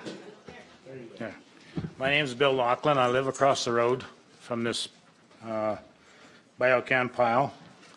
I was at their May meeting last year, and I just want to talk a little bit about some of the things that Don talked about earlier. Communication, they said they communicate very well with the neighbors. Last night at 9:48, I phoned Biocon to tell them that there was a fire at their facility. I talked to an answering service, or the lady that answered it. She tried to put me on to somebody, and nobody came back, so she said that somebody would get back to me. I haven't heard nothing since. Last year at the meeting, they said they were going to send emails to everybody on the updates on how they were doing with the aeration. We've never gotten an email. Last year, they were doing landscaping. They planted trees. They put up brown bales. Those piles, I'm going to estimate at 40 feet tall. I don't think I'm going to live long enough to see them trees grow 40 feet tall. If they're growing, I can't even see them anymore for the debris that's around there. The trucks, they say they're in a 12-hour period, their work period. I've seen them go in there at 5 o'clock in the morning, and I've seen them going in there at 9 o'clock at night. The dust control, if they would do the dust control on the whole haul road, because the wind drifts the dust all over that valley, not just in front of people's driveways. They say it's going to be gone in 6 weeks. I don't believe it.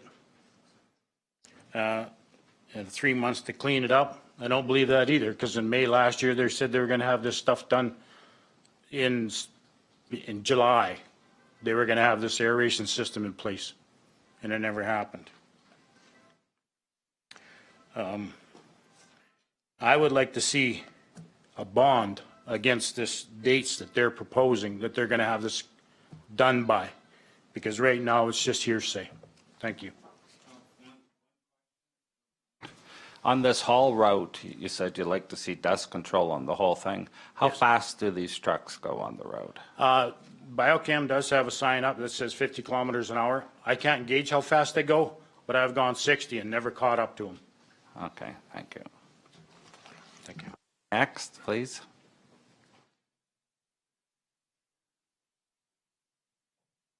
There, you got it. My name is Betty Lou Mercer. We live just north of this stuff, and we actually now we share our property with what was Biocon and is now, I guess, GFL. I think it's a little bit late on their part to try and smooth troubled waters, because we've heard all this stuff for 17 years plus, and the only change that we see is the piles of stuff getting higher and higher and higher, and it doesn't look right to look out across Alberta farmland and see these big things there. We're used to looking at mountains, but we're not used to looking at mountains of gyprock. We have put up with the stink, and we have put up with the flies, and we have put up with the garbage blowing all over our field. We have put up with many explanations that say it's going to get better and it's going to be gone and the piles are going to be reduced, and all they ever do is grow bigger. We put up with billions of seagulls, so when we're out working in our yard, as we try to do, maintain the place, all you hear is seagulls shrieking. And we have put up with a lot of stuff, but the worst was last night with the fire. And with that low cloud of smoke that went to the northeast, and it can change direction in a minute, and all the cars and all the people roaring around trying to figure out what the heck was going on. Did we need to vacate the area or what? Now, here is my question. What happens the next time there's a fire like that? Now, I'm going to read a short paragraph about sulfur and the fire hazard. Fire dust of sulfur dispersed in the air is a potential hazard. When sulfur dust mixes with oxygen, it forms sulfur dioxide, which when ignited causes explosion. Dust suspended in air is readily ignited by fumes or static electricity, so that can be a spark from your finger. They're hard to put out because once they spread, the presence of oxygen only serves to increase the fire. Now, what I am wondering is when we get dry weather in July and a crazy wind blowing from the south and all this sulfur dust in the air and a spark ignites it, what happens to our place and to our neighbors' places? And if we have to vacate, or if whatever, what do we do? Do we run away? Do we have time to put on our artificial legs and get out of the house and get into our vehicles and get away? What do we do about our livestock and our 3 horses that are there? Do we just open all the gates and the barn doors and hope that everything escapes without breathing these poisonous fumes? That is the main thing I want to know today, is what do we do in case of another fire?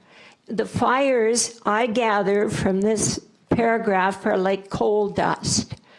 They catch on fire, you don't know what's going to catch on fire. There's an explosion, and all of a sudden, everything goes up in flames. Well, what do? We can't go to our basement because that cloud of smoke is heavy, it is low, it will settle in the basement. So where do we go? That's what I'd like to know today. What do the residents do to protect themselves in case of another one of these fires that's coming for our homes? Okay. I'm going to ask staff if they got a Mr. little Chairman, bit of I that. think Biocon has an emergency response plan. Let's hear their emergency response plan listen first. to your response. Do you have a... Mr. Francis spoke that they had an emergency response plan, so Okay. let's hear that first, and then Judy Okay. can talk about it as well. Okay.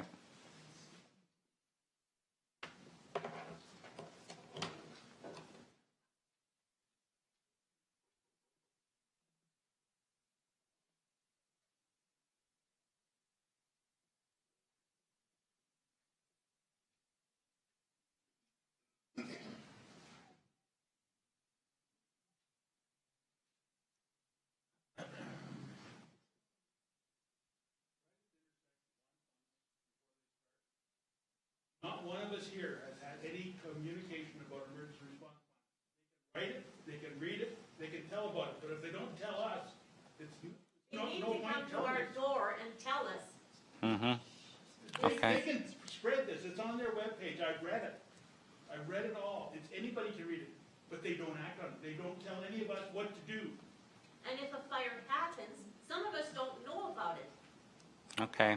Well, So we'll let them... maybe you could have a fanfare of telephones for somebody to phone a certain number of people that you gotta get out because there's a fire. Right. Okay.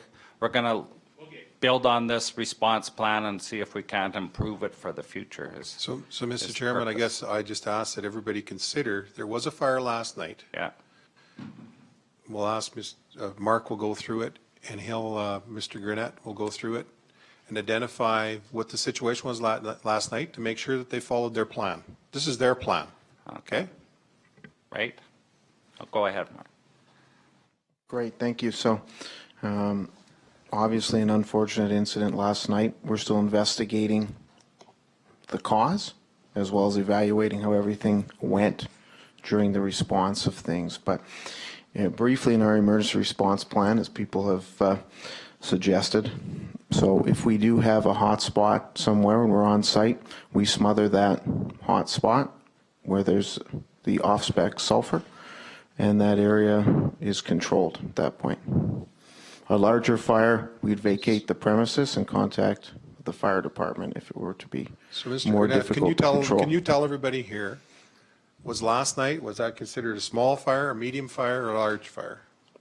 And what action did Biocon or GFL or whatever you guys are today, what action was taken last night to identify to the residents the concern as part of your action plan? What did Biocon do? Mark can answer that question because this is their plan, so let's let them answer.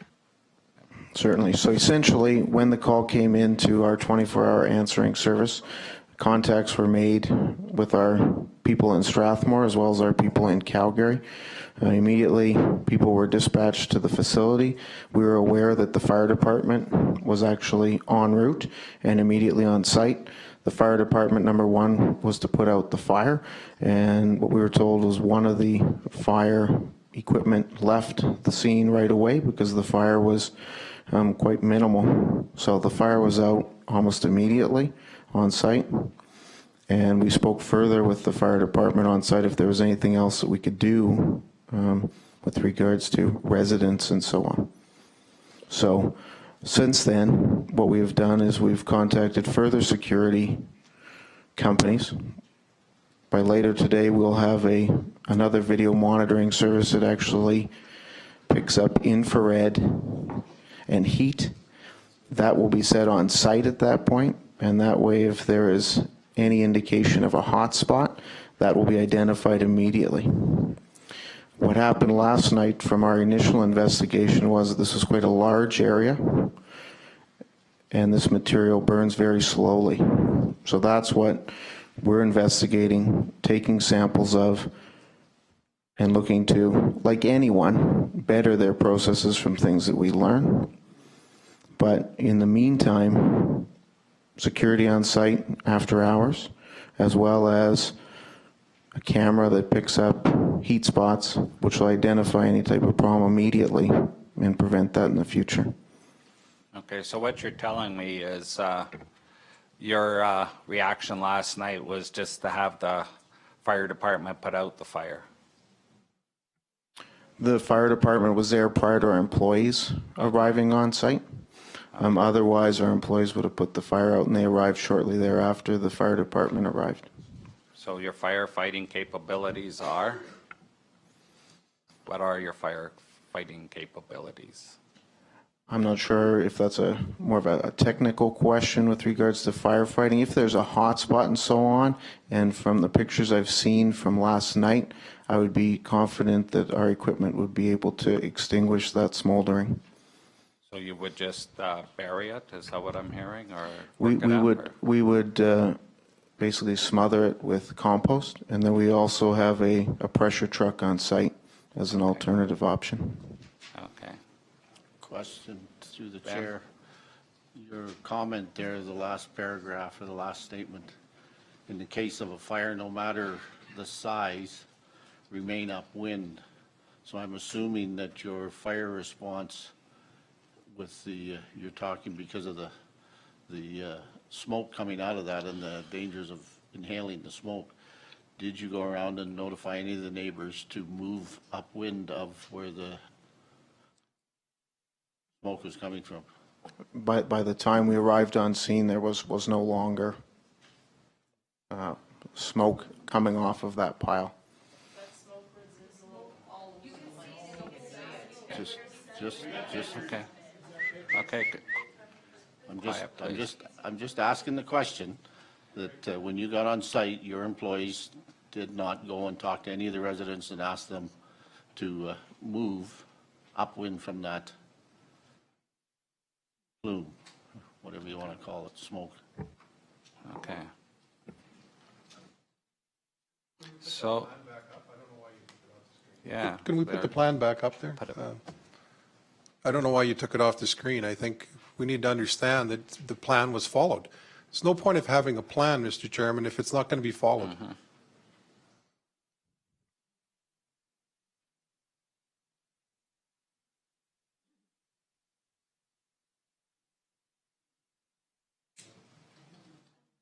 I think Judy wants to speak to this now. I've seen as Mr. Gurnet's, I guess, finished, so. Go ahead. Maybe we can have the Got lights to push back it on. again. There you go. Can we have somebody turn the lights on back there, too? Okay. For the members of the audience, I'm the Fire and Emergency Management Coordinator and the Regional Fire Chief. I was able to speak to our Fire Chief this morning, who was at the fire at Biocon. They were effective in their mitigation techniques. Sulfur doesn't burn, and please don't shoot me. I mean, it won't give big flames. It will smolder and it will melt, and it will off-gas, as most things do when they're burning. So that includes diesel fuel, metal, everything has an off-gas. And in this case, the off-gas is sulfur dioxide, and some of our other off-gases are carbon monoxide, carbon dioxide.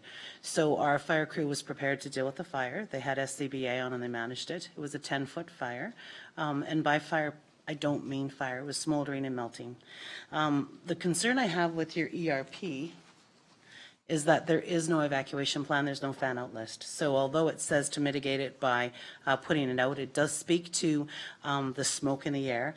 It would have to be very dense smoke, and I'm not in any way minimizing the smoke that was in the air. In order for it to affect people, you'd have to have a more direct contact. It was probably pretty diluted by last night at 9:45. I don't live far from here, and it was windy.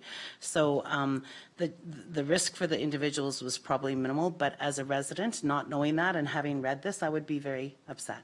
and I understand why they are. I think if this plan is to be effective, it needs to engage the community and should absolutely have a fan-out list. So for the community's benefit, in the emergency response guide, the minimum for a small spill, that's of liquid sulfur, is 75 feet evacuation. So this is product that's on the ground, and as an Alberta community, we're not unused to seeing product on the ground. If you think about the Nexen plant in Balzac, where we had large quantities of product on the ground, it is one of the safest ways to store sulfur. It's what happens as a result of mismanagement of sulfur or ignition points. So for this sulfur on their site, the ignition point is 232 degrees Celsius. So driving over it or moving by it should not ignite it. So I'm not telling you anything as Albertans you don't already know and haven't already seen, and pictures of Balzac site where Nexen is. I think the fault lies in the emergency response plan and in not including the community and having a fan out. In talking to the fire chief, the road was lined with cars as they were trying to get into the site. So there were people parked at the site looking at what was going on. So I think that's also a concern, and we need to understand how to manage ourselves better as a community in the face of adversity. Okay. Any other comments? Questions? So go ahead, Mark. Great. No, we certainly made notes of that, and we'll look to work with yourself and update our emergency response plan and then move forward with further education in the area as to what that is. So great comments. I appreciate those, and we'll make note and adjust. Okay. I suggest work with the residents of the area too, so they're aware of a developing plan, so they know what to do too. Judy? Agreed. Through the chair, if I may, staff has only seen that for 3 days. We've only had it for 3 days, and this is the first time I've seen it. I'd really like to be consulted in conjunction with our Director of Emergency Management on how we can move forward to make this a better plan so it actually works for the community and for the plant itself. Okay. Okay, we'll mark Harford it up. We'll see how that goes. Okay. Next, it can be next.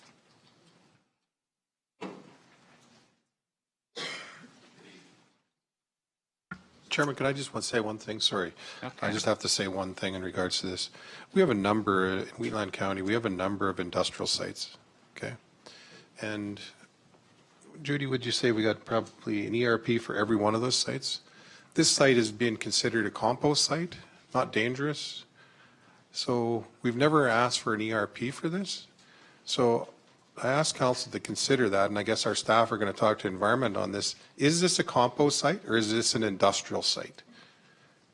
I think maybe it's crossed a line somewhere down the road, and anybody can say whatever they want. That's only my opinion. It's not stated on fact. But when we have mounds of sulfur there that potentially have, as you heard from our emergency management coordinator, potentially have risk when it gets airborne, is that a compost site? A stinky pile of manure is a compost site. That has certain consequences. Sulfur is a different step up. Whether it burns or not, I guess, is irrelevant. So I just wanted to say that because I think that's important. It's always been my underlying feeling, but we'll work through that too. Go ahead. Okay, thank you. I have prepared my discussion and my speech today before hearing some previous speeches, so I ask if you bear with me if some of it's repeated information from what you've already heard. Name, please. My name is Tracy Reese, and my husband Kelly and I, as well as my mother-in-law, who is in attendance here today, live on an acreage approximately a mile east of the composting facility and slightly south.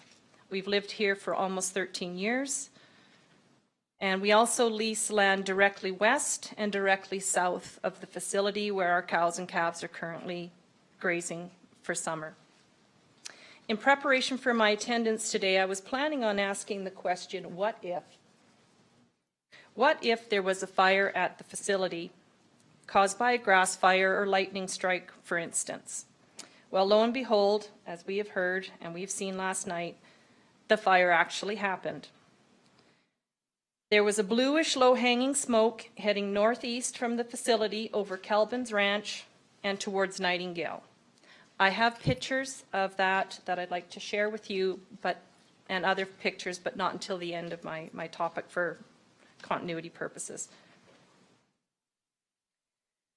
The county responded to the fire around 10 o'clock, I believe. I'm hearing 9:45. It was out, it would be right around that time. My husband saw the smoke hours earlier.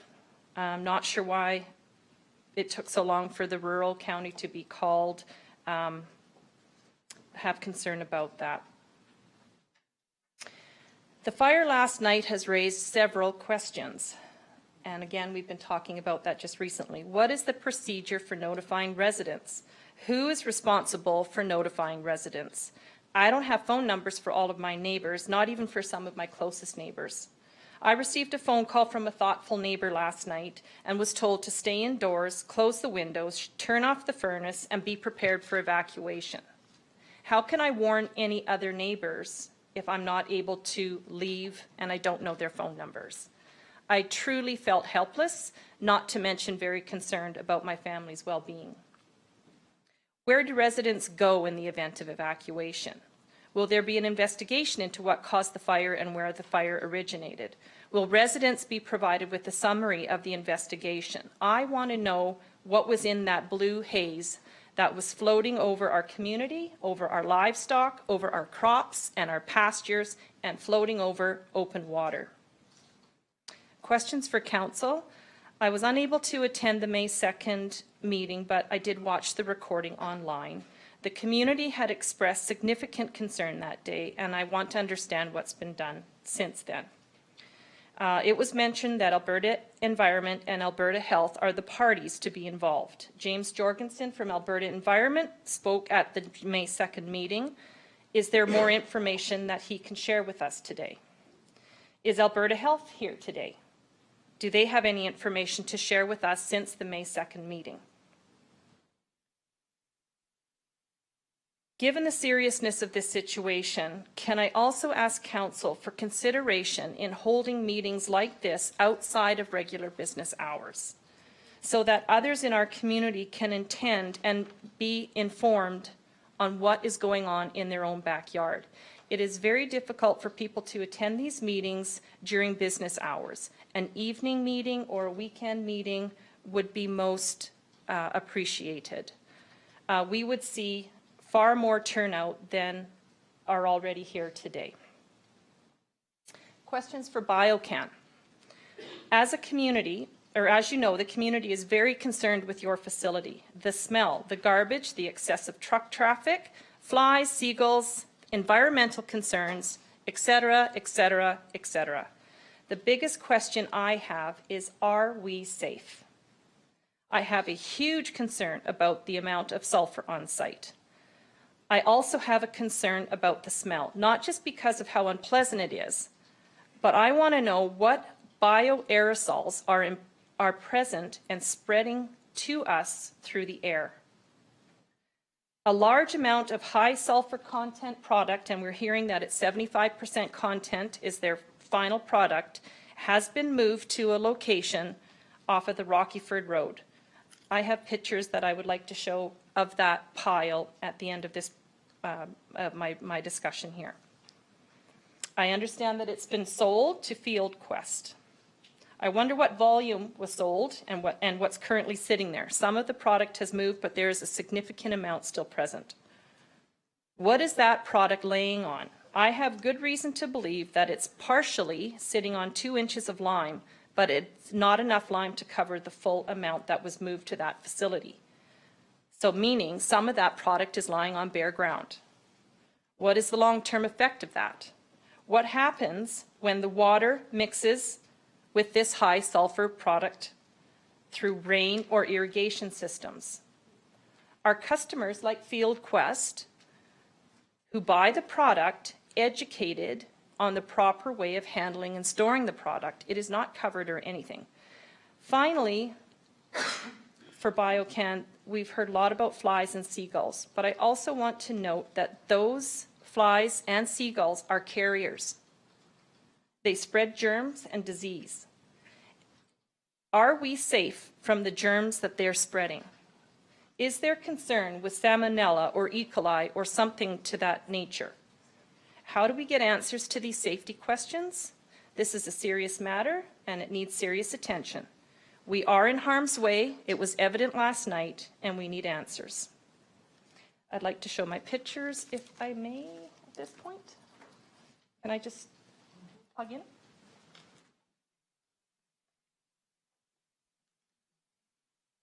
There's not a lot. There's six photos.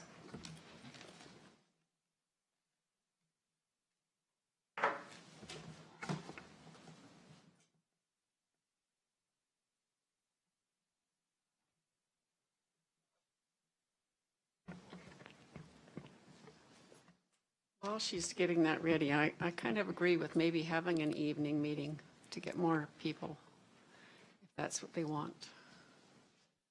Would be appreciated.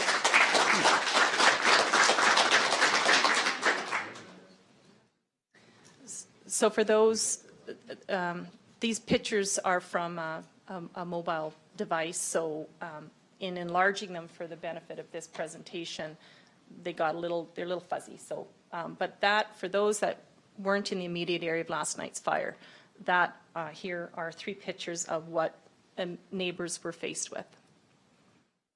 You can see the low-lying fog and haze floating through the valley northwest towards Nightingale. I want to know what's in that smoke. The excessive off-site product that I was referring to with little to no ground barrier, here are some sites, pictures of that. I have 3 pictures of that. You can see how yellow it is. Like when it was first moved there, it was brown like you would expect compost to look. And now it is very yellow. It looks just like raw sulfur sitting there practically. You can see the number of round bales in behind it, just to give you context on how large that pile is. There's 2 piles, a shorter one in front and a larger one in the back, although this picture looks like it's almost one, but there are 2 separate there. From another angle. Well, just for information's sake, those pictures you're showing us now are not on their site. Those are on private property somewhere else in the vicinity? That is correct, and I believe that's what Biocon was referring to, the product that was sold to, pardon me? To Field Quest. And so I'm not sure, I know for sure when that product moved there, it was the end of April. There were rig mats put down and a loader for the delivery and receipt of that product on that location. The loader has been gone and the rig mats have been removed. So one would assume that that product is there to stay for a little while. I know we've heard that it's going to be moved, but let's see. And just another shot of the same product. And that's all I have. Thank you for your time. Thank you.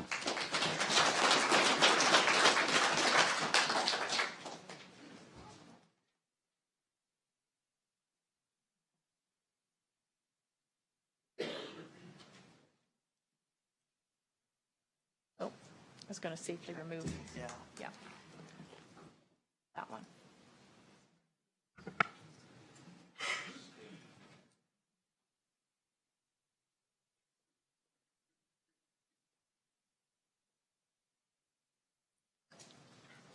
Okay, next, your turn.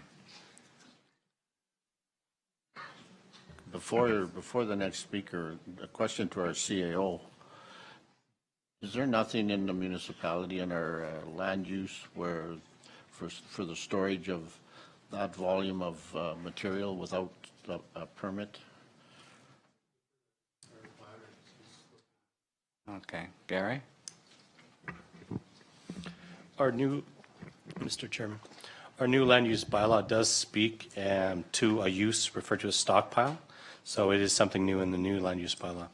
And in various districts, a stockpile is a permitted or discretionary use. So what we didn't see in the past now exists in the new land use bylaw. So we do have a definition for stockpile, and it is in various uses, or various districts, excuse me, as a use, some discretionary, some permitted.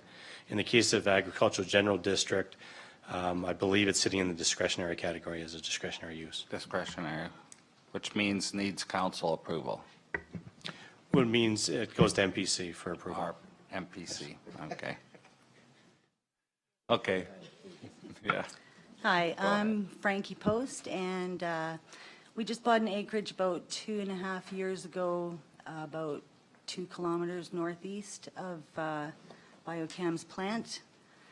And just for the record, the time that he was saying that there was no complaints, I personally did email and had called several times in that time period, so I guess I'm nobody. But anyways, as our last speaker eloquently put it, the concern with our safety is huge. We went through being too close to the fire in Calgary when Hub Oil blew up, and our land became poison. I had a garden growing at the time. When it finally came through the ground and everything was inedible. The lettuce was like cabbage. The potatoes were like, they were scabby and disgusting. Nothing even smelt like food. They had mutated into something horrible. So now that we've had not only whatever is floating through the air on a regular basis from this place, but we've got this smoke from their fire that's even more toxic. So I would really like to request council to mandate an air and land quality study as to the effects that have happened from this fire. But not only that, the air has been so bad, my dog has even tried to hide when that potency comes pouring through the yard. When the rest of us run for cover, our dog is even yelping and trying to get away. It is so desperately potent that it has been understated by Biocon only moments ago. And so my request, again, is not only for the water to be monitored, but could we please get a report out to all of the citizens here as to what exactly we should be aware of in terms of, are we in dire danger right now from disease, from I don't know, what can it do to us? We're terrified. It's not just that stench we've had to put up with, council. It's a nightmare. And I never would have bought this property had I known what we were going to be going through. There was no disclosure from our realtor. So anyway, that's all I have to say at the moment. Thank you. Thank you. Okay, next.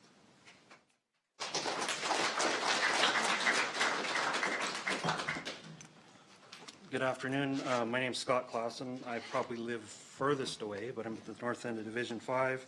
I've been asked by the group to speak that has formed on this. We've met a few times. We kind of just got the name today, which is, the acronym is NAP, and they call it Neighbors Against Pollution. These people have definite concerns.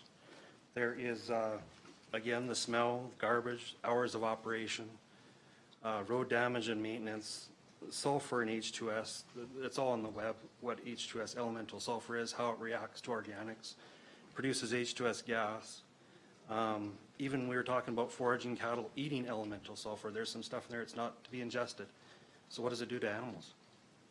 So evacuation procedures. Do people need windsocks? What do we need to know? I mean, these things are just coming up now.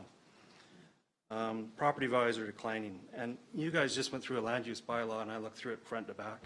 Composting site is mentioned once. And as a definition, that's it. You guys had an opportunity to do something. Like, this hasn't just happened today. This has been happening I pulled records, 1997 is when it started. There has been water quality groundwater monitoring done from day one. I have that data. It stopped for some reason. I don't know why. That concerns me. My background is water treatment. I've done it for years. I know how to read the results, and I have all this information. I have to go through it. It's a commercial operation. It started as ag. I understand how it started, but this is a full-blown commercial operation. These people are very concerned, and I will work with you guys. Any technical stuff I can provide. I know you have great staff here that can do that, but all those records that I have accessed are public, and it's not hard to get. Took me 2 hours, and I pulled everything up from the day it started, just so you know. Thanks. Okay, thank you.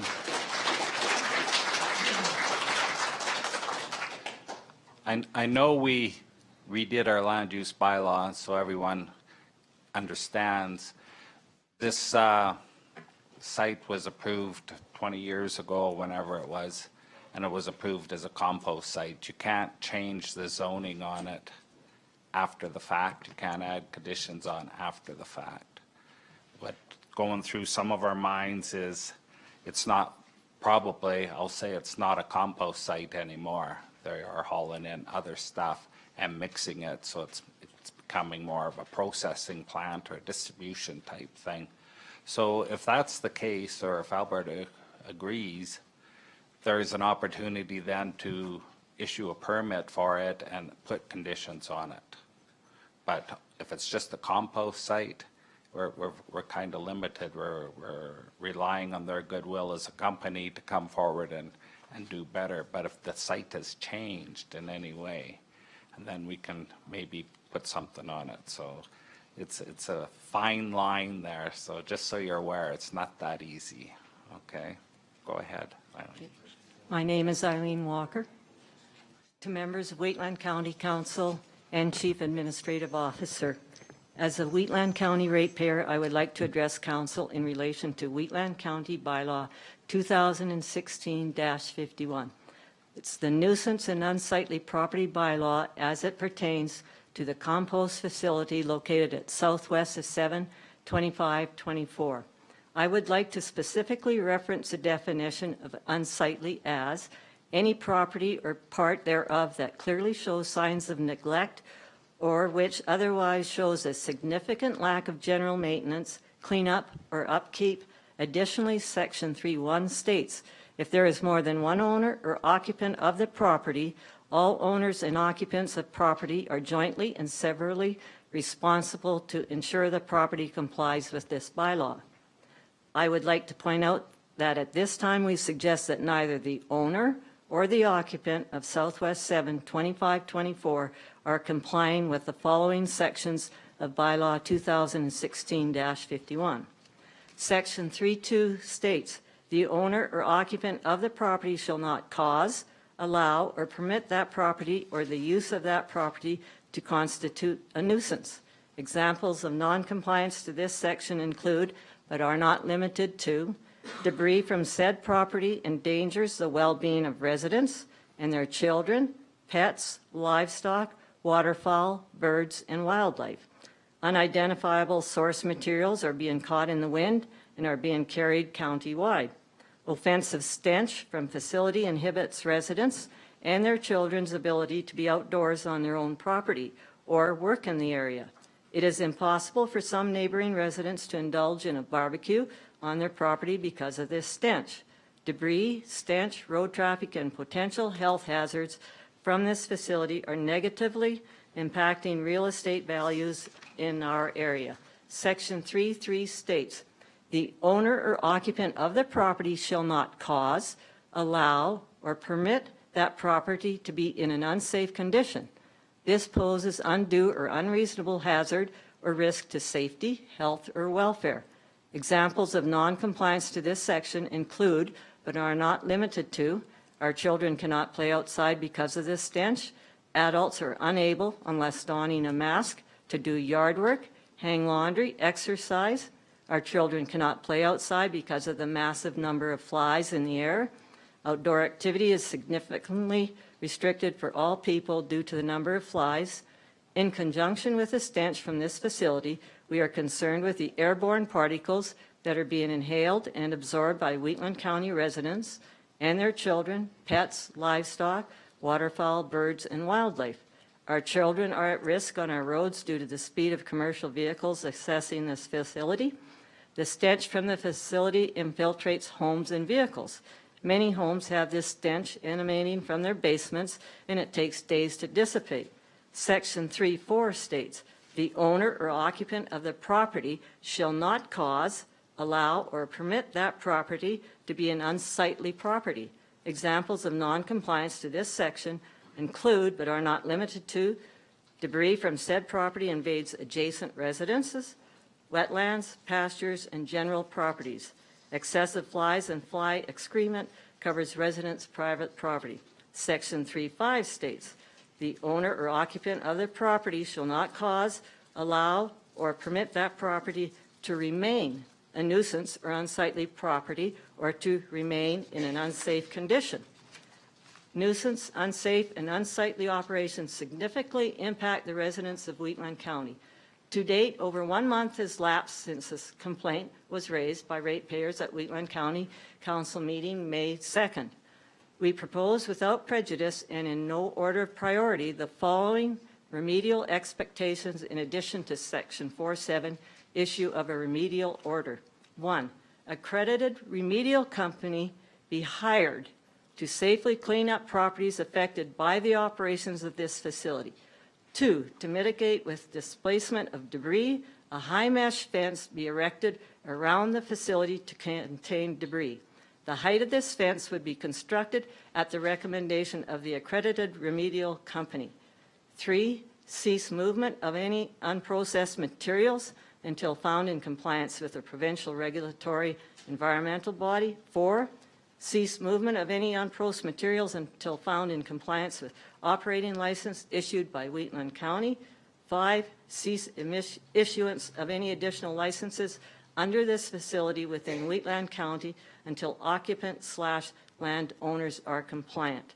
Quoting Section 9.1, it is our expectation that expenses or costs of any order or action or measures taken by the county under this bylaw are an amount owing to the county by the owner of the property which is in contravention of this bylaw. In accordance with Section 8.1, I would like to register a formal complaint against the facility at Southwest 72524 West with the Chief Administrator Officer with Wheatland County. And I guess the comment I want to make, other than this, sorry for taking so much time, see, plant trees will take years to grow before it'll ever stop all the debris coming off of that compost site. Thank you for listening to me.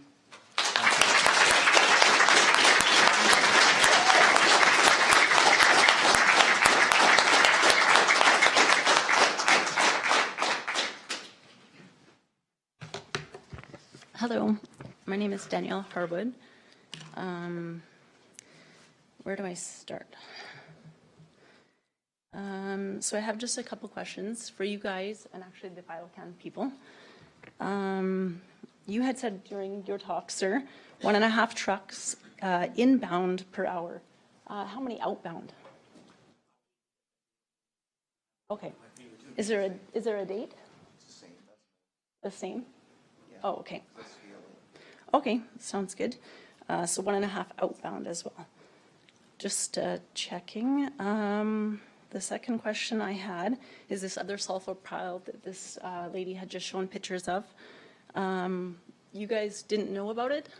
I can't hear so You much. guys didn't know about the pile that's at the other location? No, personally, I did not know no. about it till just very recently. Okay. Just heard about it. Okay. So we were just curious, and you guys had said it's there since April? Is that correct? End of April. So, and there must be a permit to dump that much load of sulfur on property? Is that county's normal procedures? I'll ask our planning department to answer that, please. To the chair, keeping in mind the new land use bylaw came into play May 2nd, so as of May 2nd, if it's considered a stockpile, depending on the district it's in or the land use district it's in, it may require a permit, yes. Okay, we'd have to look into it. So probably, yes, is what we're thinking, right? That's just what we're concerned about is, with the county, and it's not your guys' fault again if you're unaware of it, but just to be allowed to just go dump stuff wherever. Like how was this did you guys approach these landowners to dump the sulfur there, or how was the landowner, why did it end up on that location? Is the question. That's our end customer. Oh, okay. So that product is owned by that person that owns that land? Oh, okay. Okay, and it was, but wasn't it Field Quest? Okay, and Field Quest owns that land? I'm not certain about that. They're part, I believe they're part, Oh, okay, but they're associated with that land. okay. That's where they want to stage the product before distributing. Is that landowner here? Not that I'm aware of. Okay. I don't know. Maybe we could put a request in just to see if they did get a permit and somebody could look into that, because if it's obviously not, if it's against the law, just makes it very, should all of us just, I guess, go dump stuff wherever we like, and, that's what we're all thinking, so we just need to know it'll be looked into, immediately. Second question, up on your spreadsheets that you guys had showed how many tonnage come in, can we bring that spreadsheet back up on the screen by chance? Is that okay? That'd be great. It's just in there in your 2016 period. It was showing, what all you guys brought in: food waste, biosolids, leaf and vegetable, drywall, wood chips. I'd just love to see those totals again if we could. If somebody. I'm having a hard time hearing. So. Oh, sorry. Can we bring that spreadsheet back up on screen for what was in the 2016? Okay. Sorry.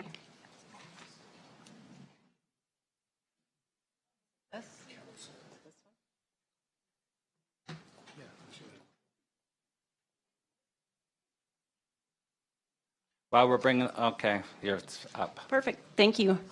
Okay, so I'm just trying to read this quickly, and since it was kind of flashed up there, I'd just like it up here for a bit more. So how much tonnage do we have right now on the site for 2016? What was the total tonnage? Was it over 20,000? I know there was legacy, but is it over? You're talking about the total inventory on site or the total amount of product brought in 2016? Brought in on 2016. So the total nutrients that go along with the code of practice that's there is 16,569 ton. Okay, and then so what is the total on site? As I spoke to the chair, we'll get them that information, but this document is only inbound 2016 tonnage. There's other historic tonnage that's there, but it's not on this document. Okay. Would it be safe to say it's over 20,000? Yes. Yes. Okay, so I had pulled the code of practice, as he had just brought up, for compost facilities. I'm not sure if the Wetland County has a copy. I'm sure you do. In there, it does say 20,000 max. So I'm just wondering if it's over 20,000, why are we still having inbound trucks coming into this facility? Like I think Councillor Harwood had said, it's still coming in instead of coming out or stopping until it's dealt with. Certainly, I'm happy to speak to that. So according to the code governs the amount of inbound tons annually. It does not govern how many tons remain on site or how much has to go outbound. Okay. Great. That sounds great. Just clarifying some things. So then second question in here, you, sir, had also mentioned at the beginning that you were going to look into landscaping, and you had asked as well, Mr. Kessler, about landscaping and when it was going to be done. Could you define, what do you mean by landscaping? Is it a certain grade or what, like putting up the fence, or what all details with that landscaping that's going to be done? Usually landscaping is a landscaping plan that people look at and approve. So you develop the plan together, if it's a berm, if it's a tree, if it's a fence, it's whatever the people want at the time. So usually a good plan is put together by all affected parties. Okay. And then you put timelines on it and irrigation. So the plan is not a plan you pull off the shelf. A plan is something you develop for the site. Right. Okay.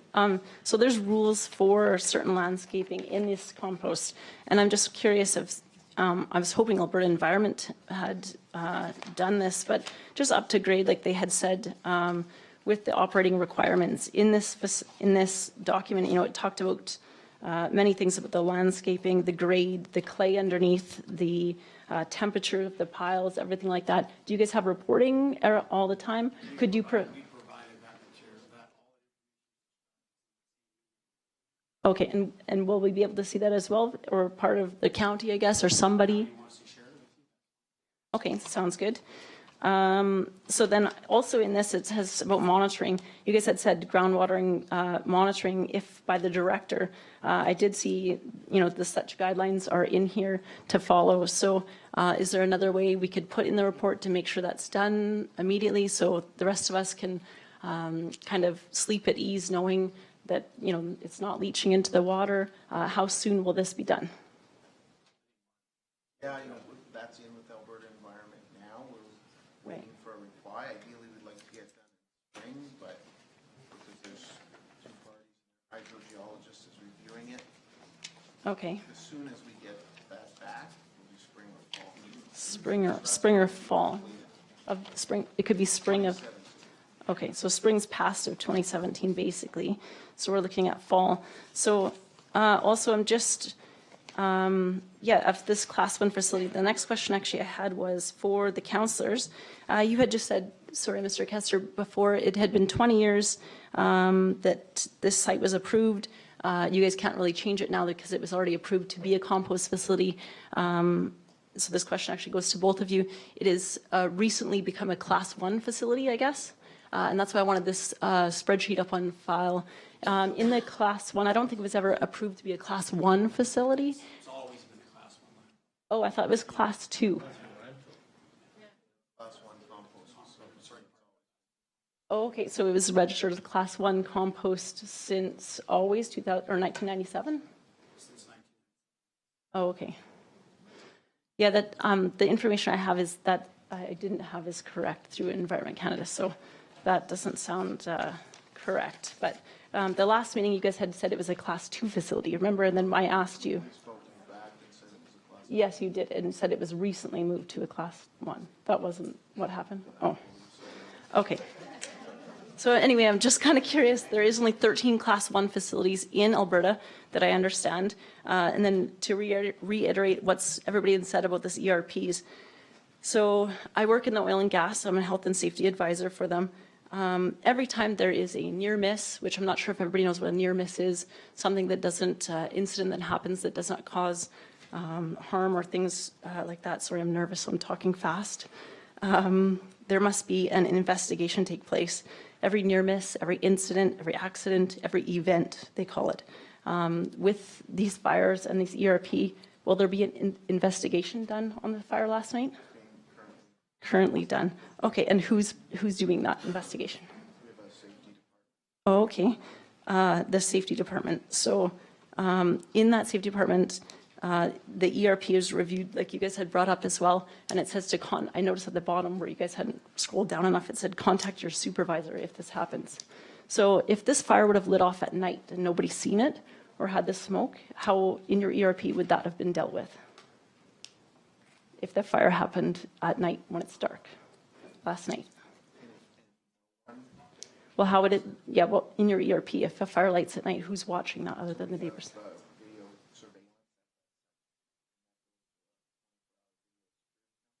Oh, okay. Great. So they'll contact people. Okay. Yeah, you're hard to hear. Yep, sorry, I'm sorry about that. Yeah, so I'm just asking about the ERP, about if a fire happened at night and nobody's seen it, how would we see? So he's saying it's video surveillance 24 hours a day goes to somebody who's watching those video cameras 24 hours a day. So we just make sure that that's in the plan or to be reviewed by county, just to make sure that's agreed. Like I say, maybe a suggestion here as well for the June 19th review would be hire a third-party safety outfit.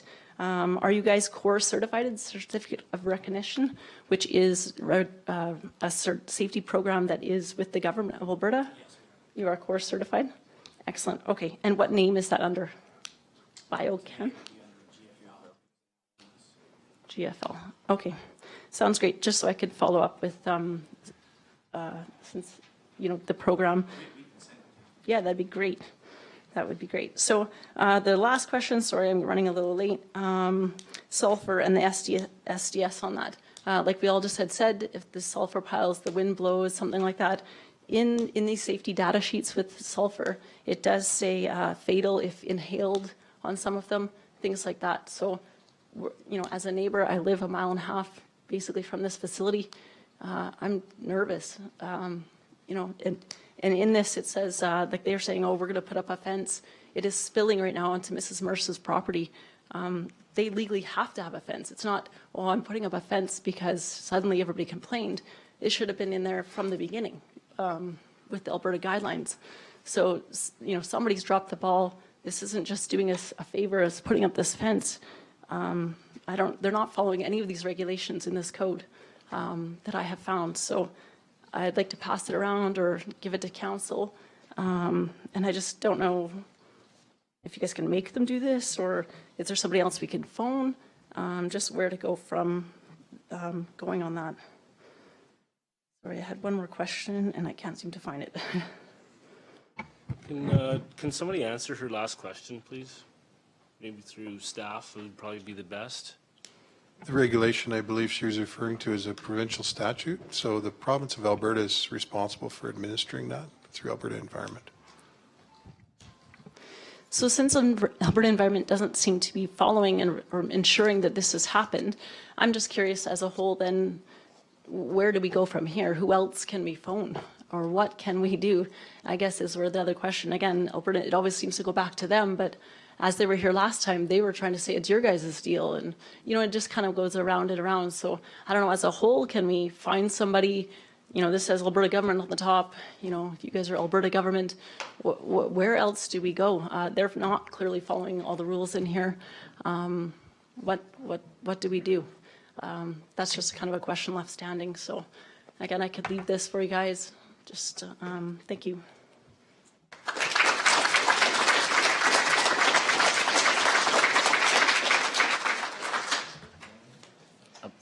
When you ask what can we do, I think you're doing the right thing right now, bringing it to our attention. I have a question for the Biocon.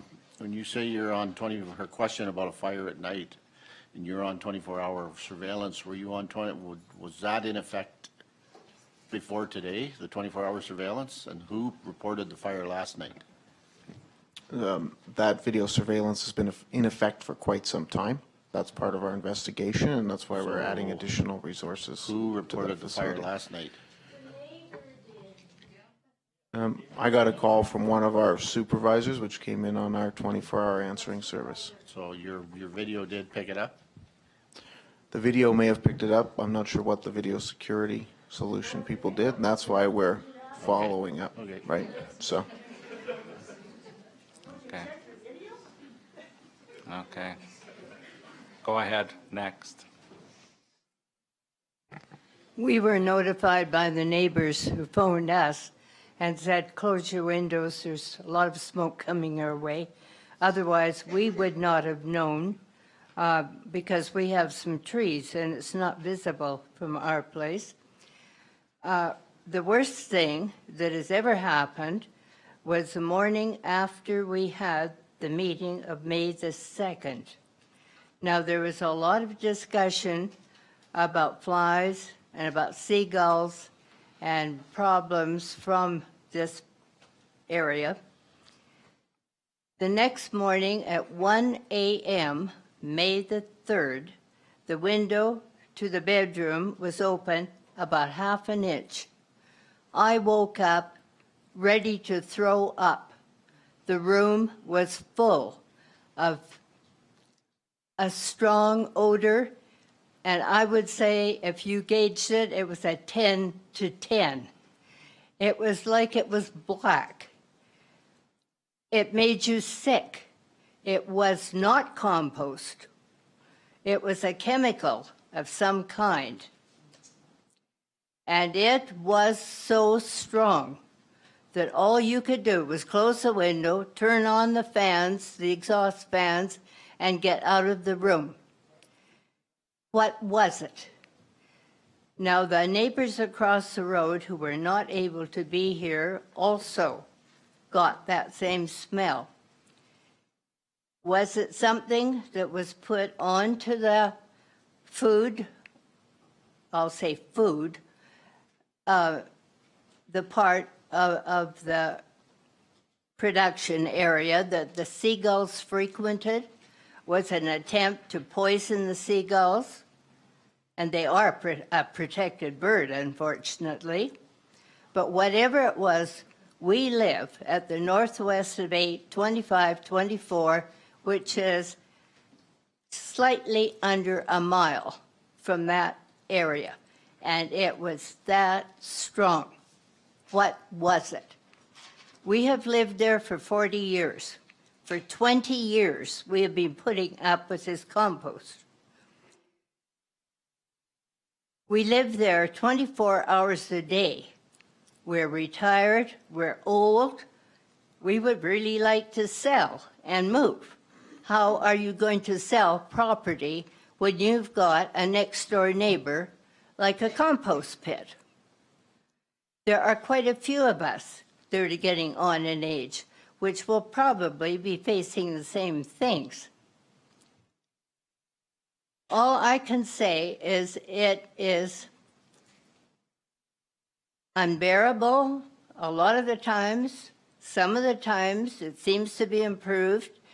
Thank goodness they don't compost on weekends anymore. For that, I say thank you.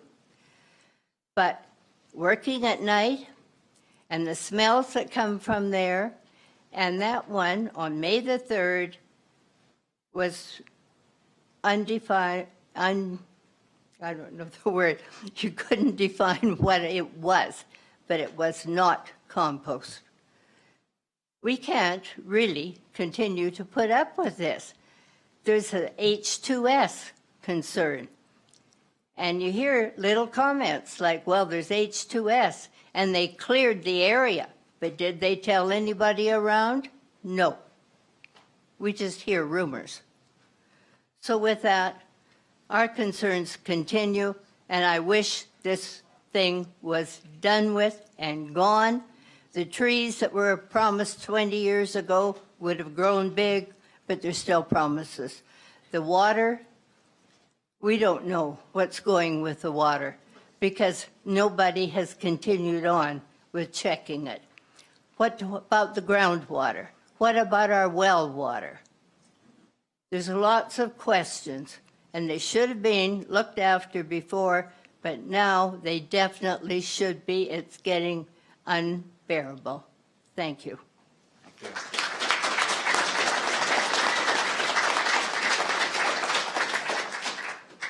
Any other comments, please?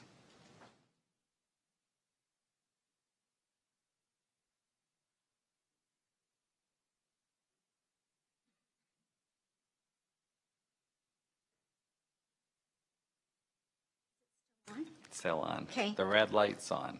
My name is Lorna Phibbs, and I'm a realtor, and I don't have any bad feelings about these people because of the fact that they've got a great business going. Started out as a little compost facility, and now it's a large, active business.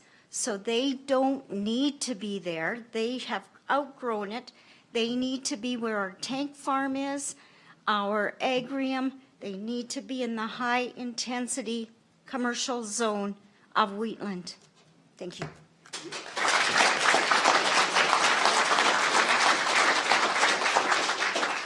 Okay. Anybody else?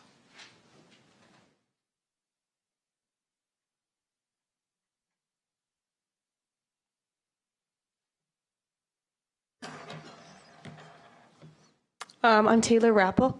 Bear with me one second here. I just had a couple questions. One is when you were bonded, because as far as we knew, you guys weren't bonded. So it seems like every time something comes up, you're backtracking and trying to get your ducks in a row again. Nothing is ever, you're not doing anything for the good of the community. It's only if a concern is raised and you're like, oh, maybe we should implement something here. It also kind of ticked me off when you said a source had leaked the sale of the company. If it's on a public website, it's public knowledge. So I don't get why you're upset about that. And finally, when there was the fire last night, the first thing you said when you came up here was that it's suspicious activity.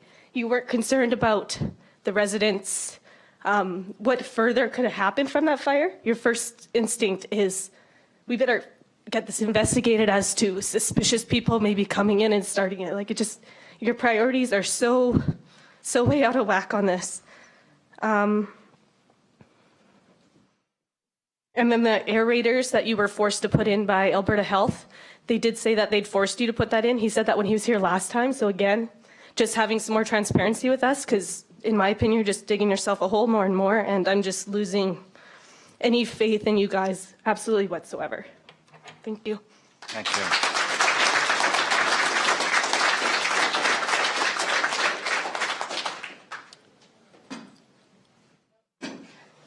Okay.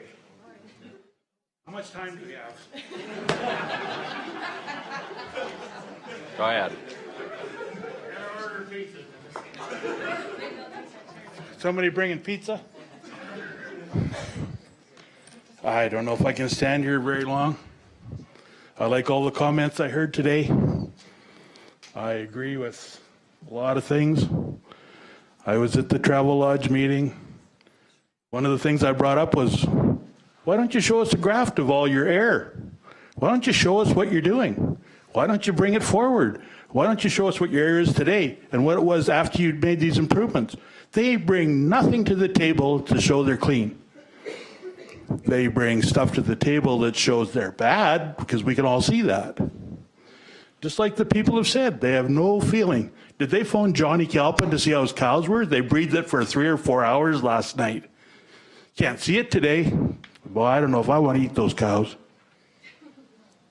It's on and on. I've been following this since this last inception, and we've all got together.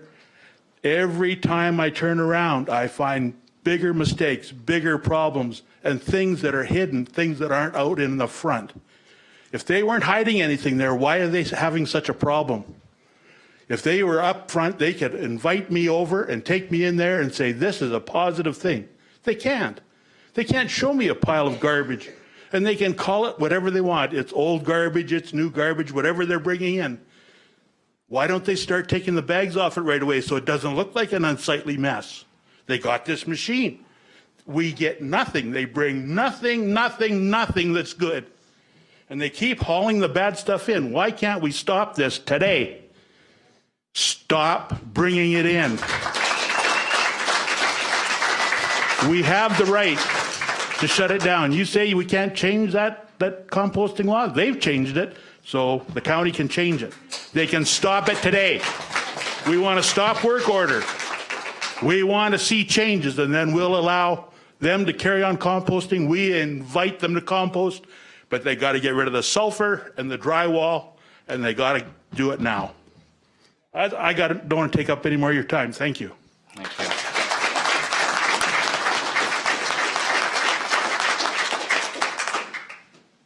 Anything else?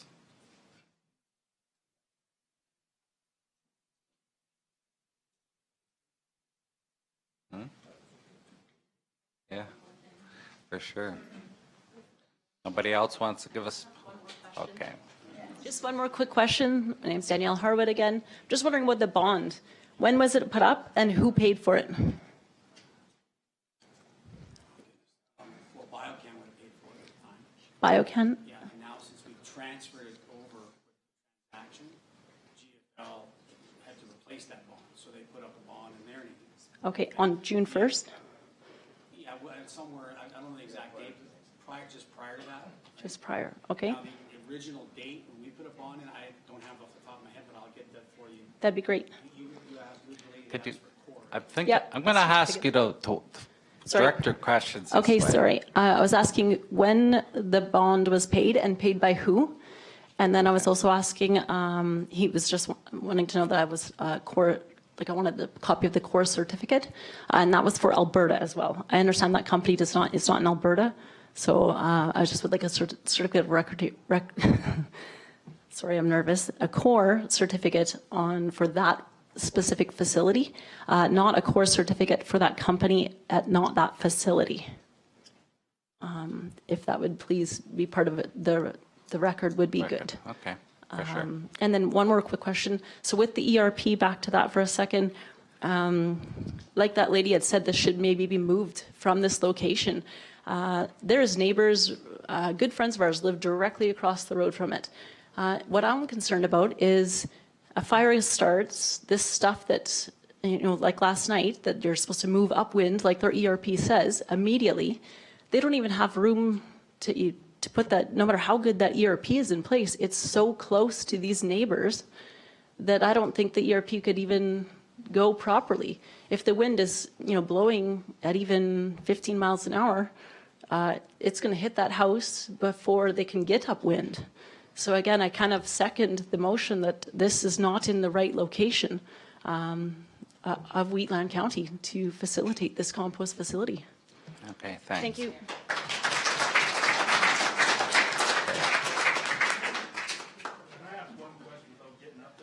Okay. How do you calculate their bond? How do you calculate the amount of money they have to put up a bond? Do they just say, oh, well, we'll give you 150, oh, that covers it. Have a nice day. I'd like that question answered and get back to me on that. Because Okay. I need to know. We can answer right now. Okay. So Got an answer, Mark? just for record, Dennis, Kim and I asked how the bond was derived for the facility of Biocon. Yeah. Sure, so the bond is derived based on the volume of product and the various products that are on site, and essentially the cost to remediate or move that product off-site. So for example, there'd be certain product that we could move to another facility, and that would be a cost. So we just went down the line with the various inventory volumes that were there, assigned a cost to them that was reasonable, and then we take that bond and we get approval from Alberta Environment. Alberta Environment approves that bond, and they basically issue a notice with the various methods of financial security that one can put in place. And then we go to a bonding company and move forward. Okay, so the bond is with the province of Alberta then? The bond is with a bonding company, but it's approved by the provincial government. And it's therefore because of the provincial government wanting? No, there's a movement within the provincial government now to start all new composting facilities to have financial security. And then they're going back, I think, and looking at other older ones. Since we did our new facility in Tabor, we thought that it was a good goodwill gesture to put it on at some of the older locations that we have.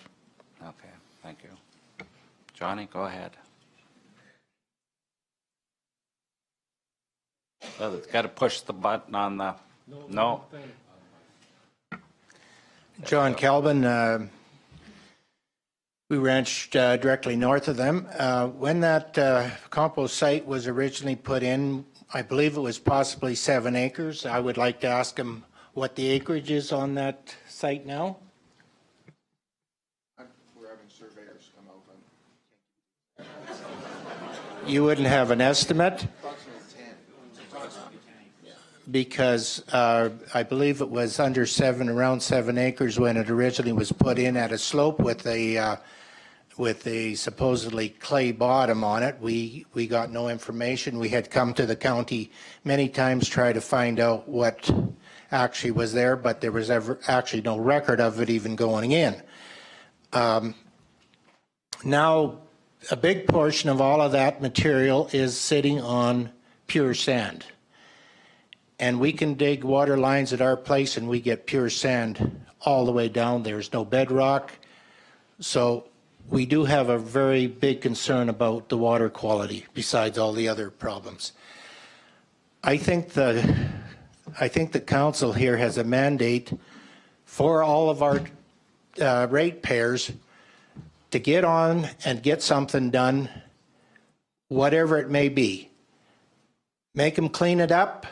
Start over fresh, but I think we need some answers. We got to know what's going on, and we've got to know what's in there and whether it's being done right.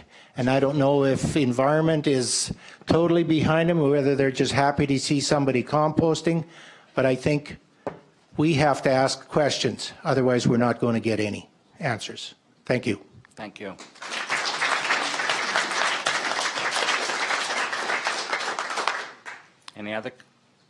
Anybody else?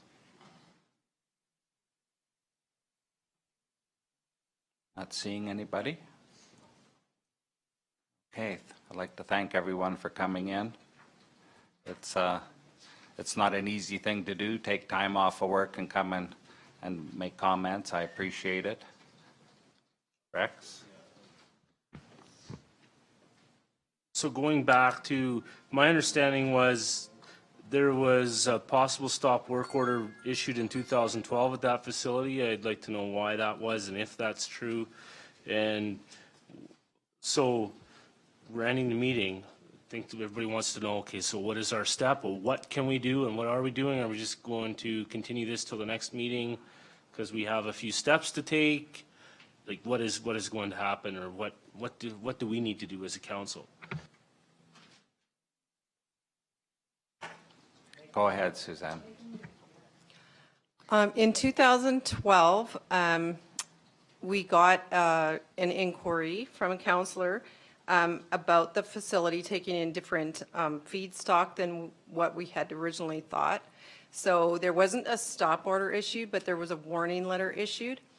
And we had requested that the applicant submit a development permit application because there never was a development permit issued for the site back in 1997.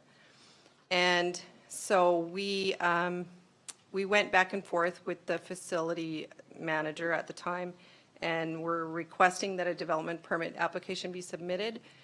And then after receiving some legal counsel, we were told that the difference in the feedstock would not initiate us asking for a development permit at the time, that we wouldn't be able to go on that basis. So what I'm thinking now, and at the suggestion of the CAO, we have different feedstock again. I'm thinking we should be asking somebody in the know if that there constitutes a change in operations, and that we can get a development permit now, is what I'm thinking. Because it's, Alan? So staff are taking measures, and I'll refer to Angie. She can tell you what the next steps that staff are taking in regards to this. Thank you. We have a meeting set up with Alberta Environment for tomorrow. So we have a list of questions that we have been compiling over the last few days, and since the May 2nd meeting, we've met with many of the parties involved. So our next step is to meet with Alberta Environment.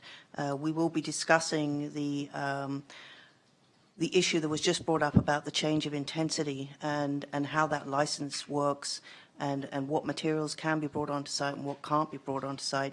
So we have a clear definition.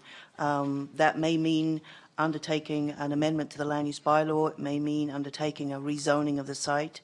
It may mean getting legal counsel as to whether a stop work order is appropriate. We will be bringing this information back through the CEO to council. Okay, so when you're talking to Alberta Environment tomorrow, I've kept hearing everybody's concerned about their water, and they got a plan in and they're hoping by the end of the year, but I'm thinking this is much more urgent than that.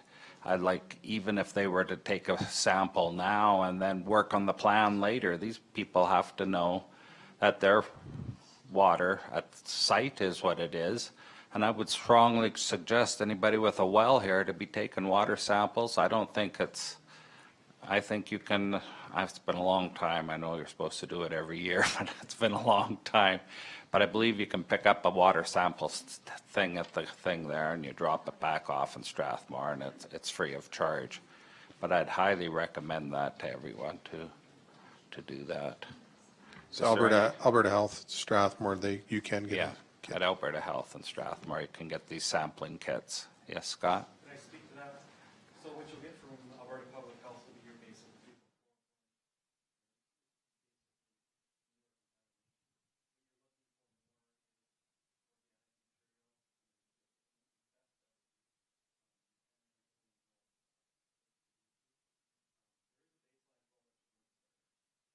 So you're suggesting maybe the residents should get in contact maybe with M&M Drilling? Or? I mean, there's lots of testing firms out there. They would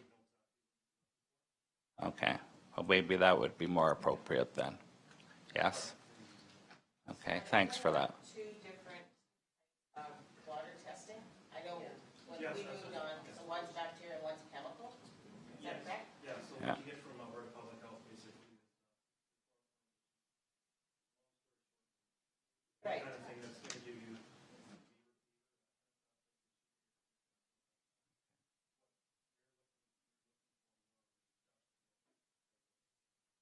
But they do too there, do they not? Yes, they do. Yeah. Okay. Not as in-depth as. Oh, I see what you're saying. Okay, thanks for that, Scott. Alice, I think your hand was up. They just clarified it, taking it to the health unit, they aren't going to find anything out. Not what they really need to be finding out. You have to take it to a special lab that tests for everything, which is how much sulfur content, all of that kind of thing would be looked at by a special lab, not just the Alberta Health. You won't be satisfied with that.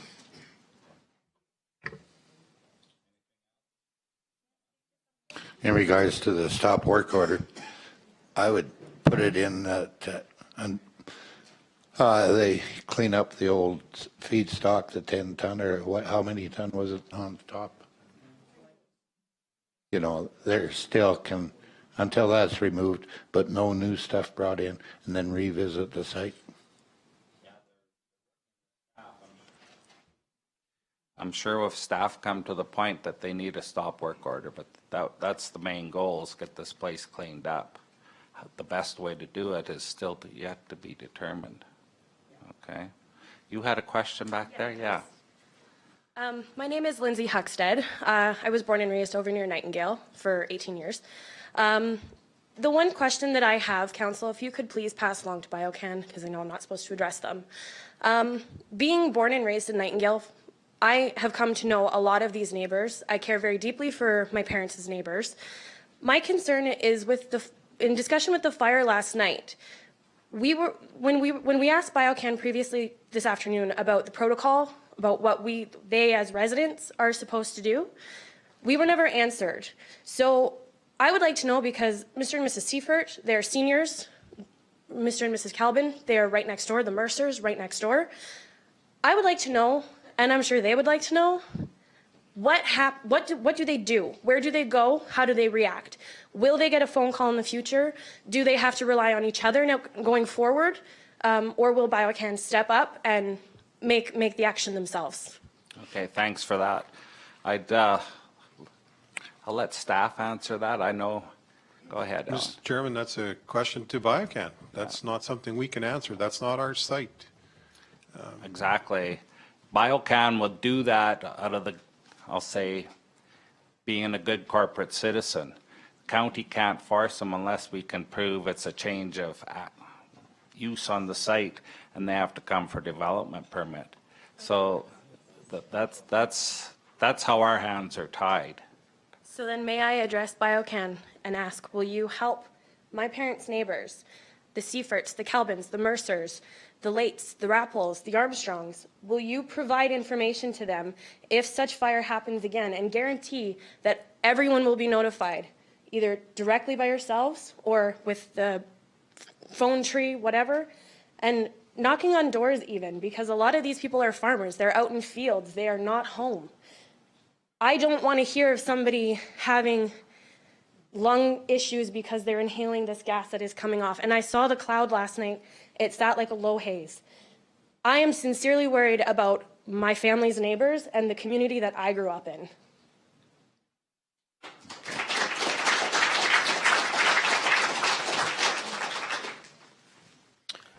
Thank you for those comments. As we suggested, we're going to work with the folks here at the county office, other safety professionals that we have back in our organization. We're going to better our emergency response plan. We'll bring that back for the 19th to present to the folks here at the county. And then through the open house, we'll roll that out as to how we adjust those procedures for communication to people in the general vicinity of the facility. Okay. But Through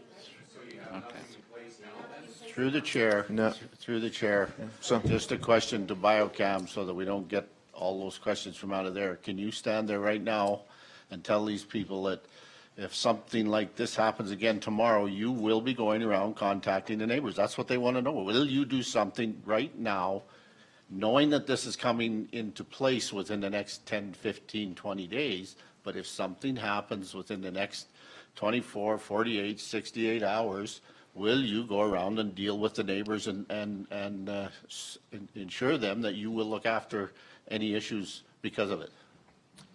Yes, so we put two things in place essentially. One, we have 24-hour occupancy of that facility right now. So that'll prevent a fire from happening. The fire that was in place obviously smoldered for a significant amount of time. So that's one of the issues which created the smoke that was in the area. Number two, we'll work with the county. If we could get a phone number list and locations of people, then we can add that as something immediately, and we can work with technology so that those people could be notified I'm very thinking quickly. the county, I think you got to work with your residents and get the numbers from the residents. They'll provide them. Yeah. Yeah. No, I'm thinking. Okay, so there's a document somewhere? Get out there and.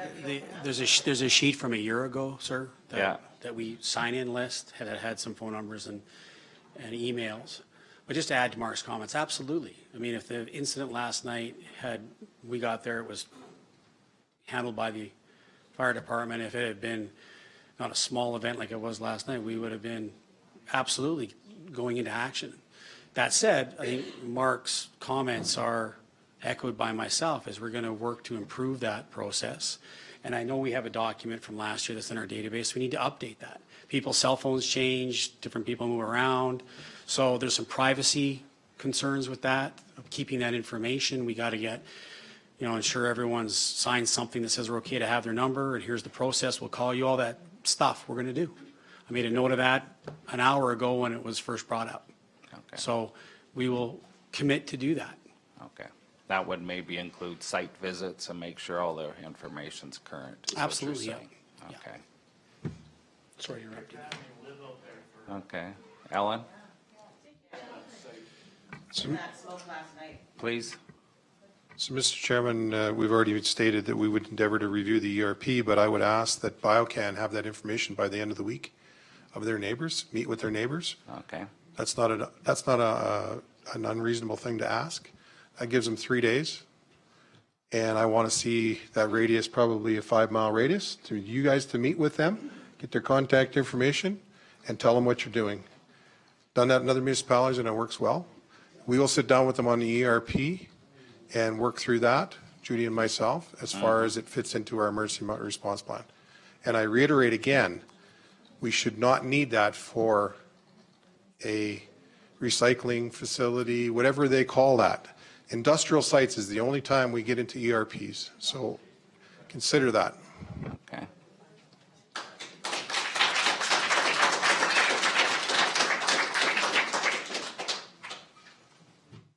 Was there anything else? Go ahead, please. Okay. Just so everyone knows, nobody's going to be setting fire to that place. I don't think any of us have a death wish, so why would we ever set fire to that? Okay, thank you.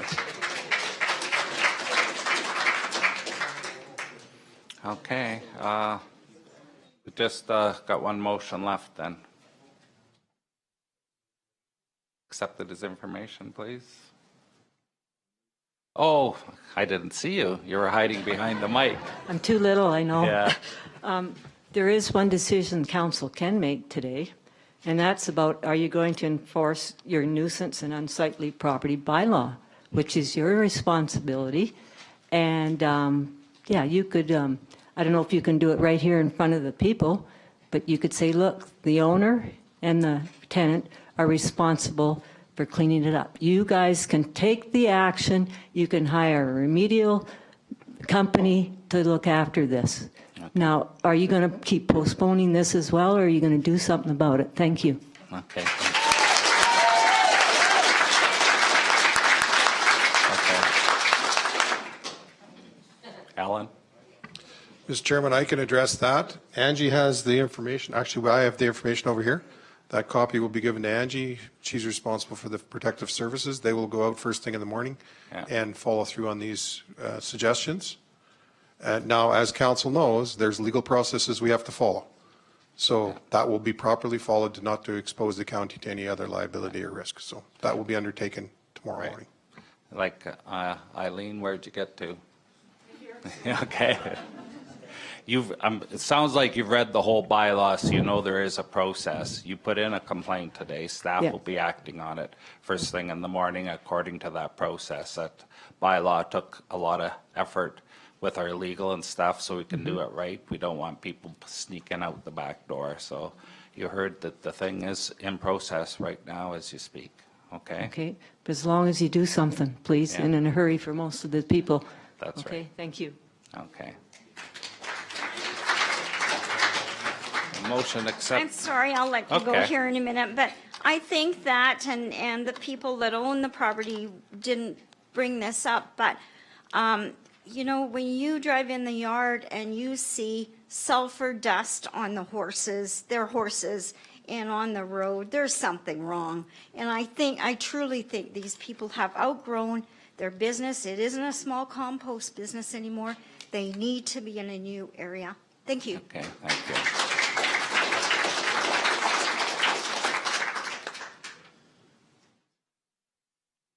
Motion to accept for information? You already did.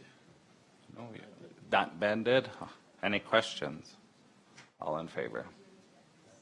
Carried. And Councillor Knight excused herself as a conflict of interest. I assured her that we wouldn't be discussing anything else after this. We've discussed with staff on their next steps and what they're doing. They're doing the checking in if on the land use. They're checking in on I'm sorry, the unsightly site. So I'll accept a adjournment motion. Don? All in favor? Carried. Thank you. Thanks for coming in.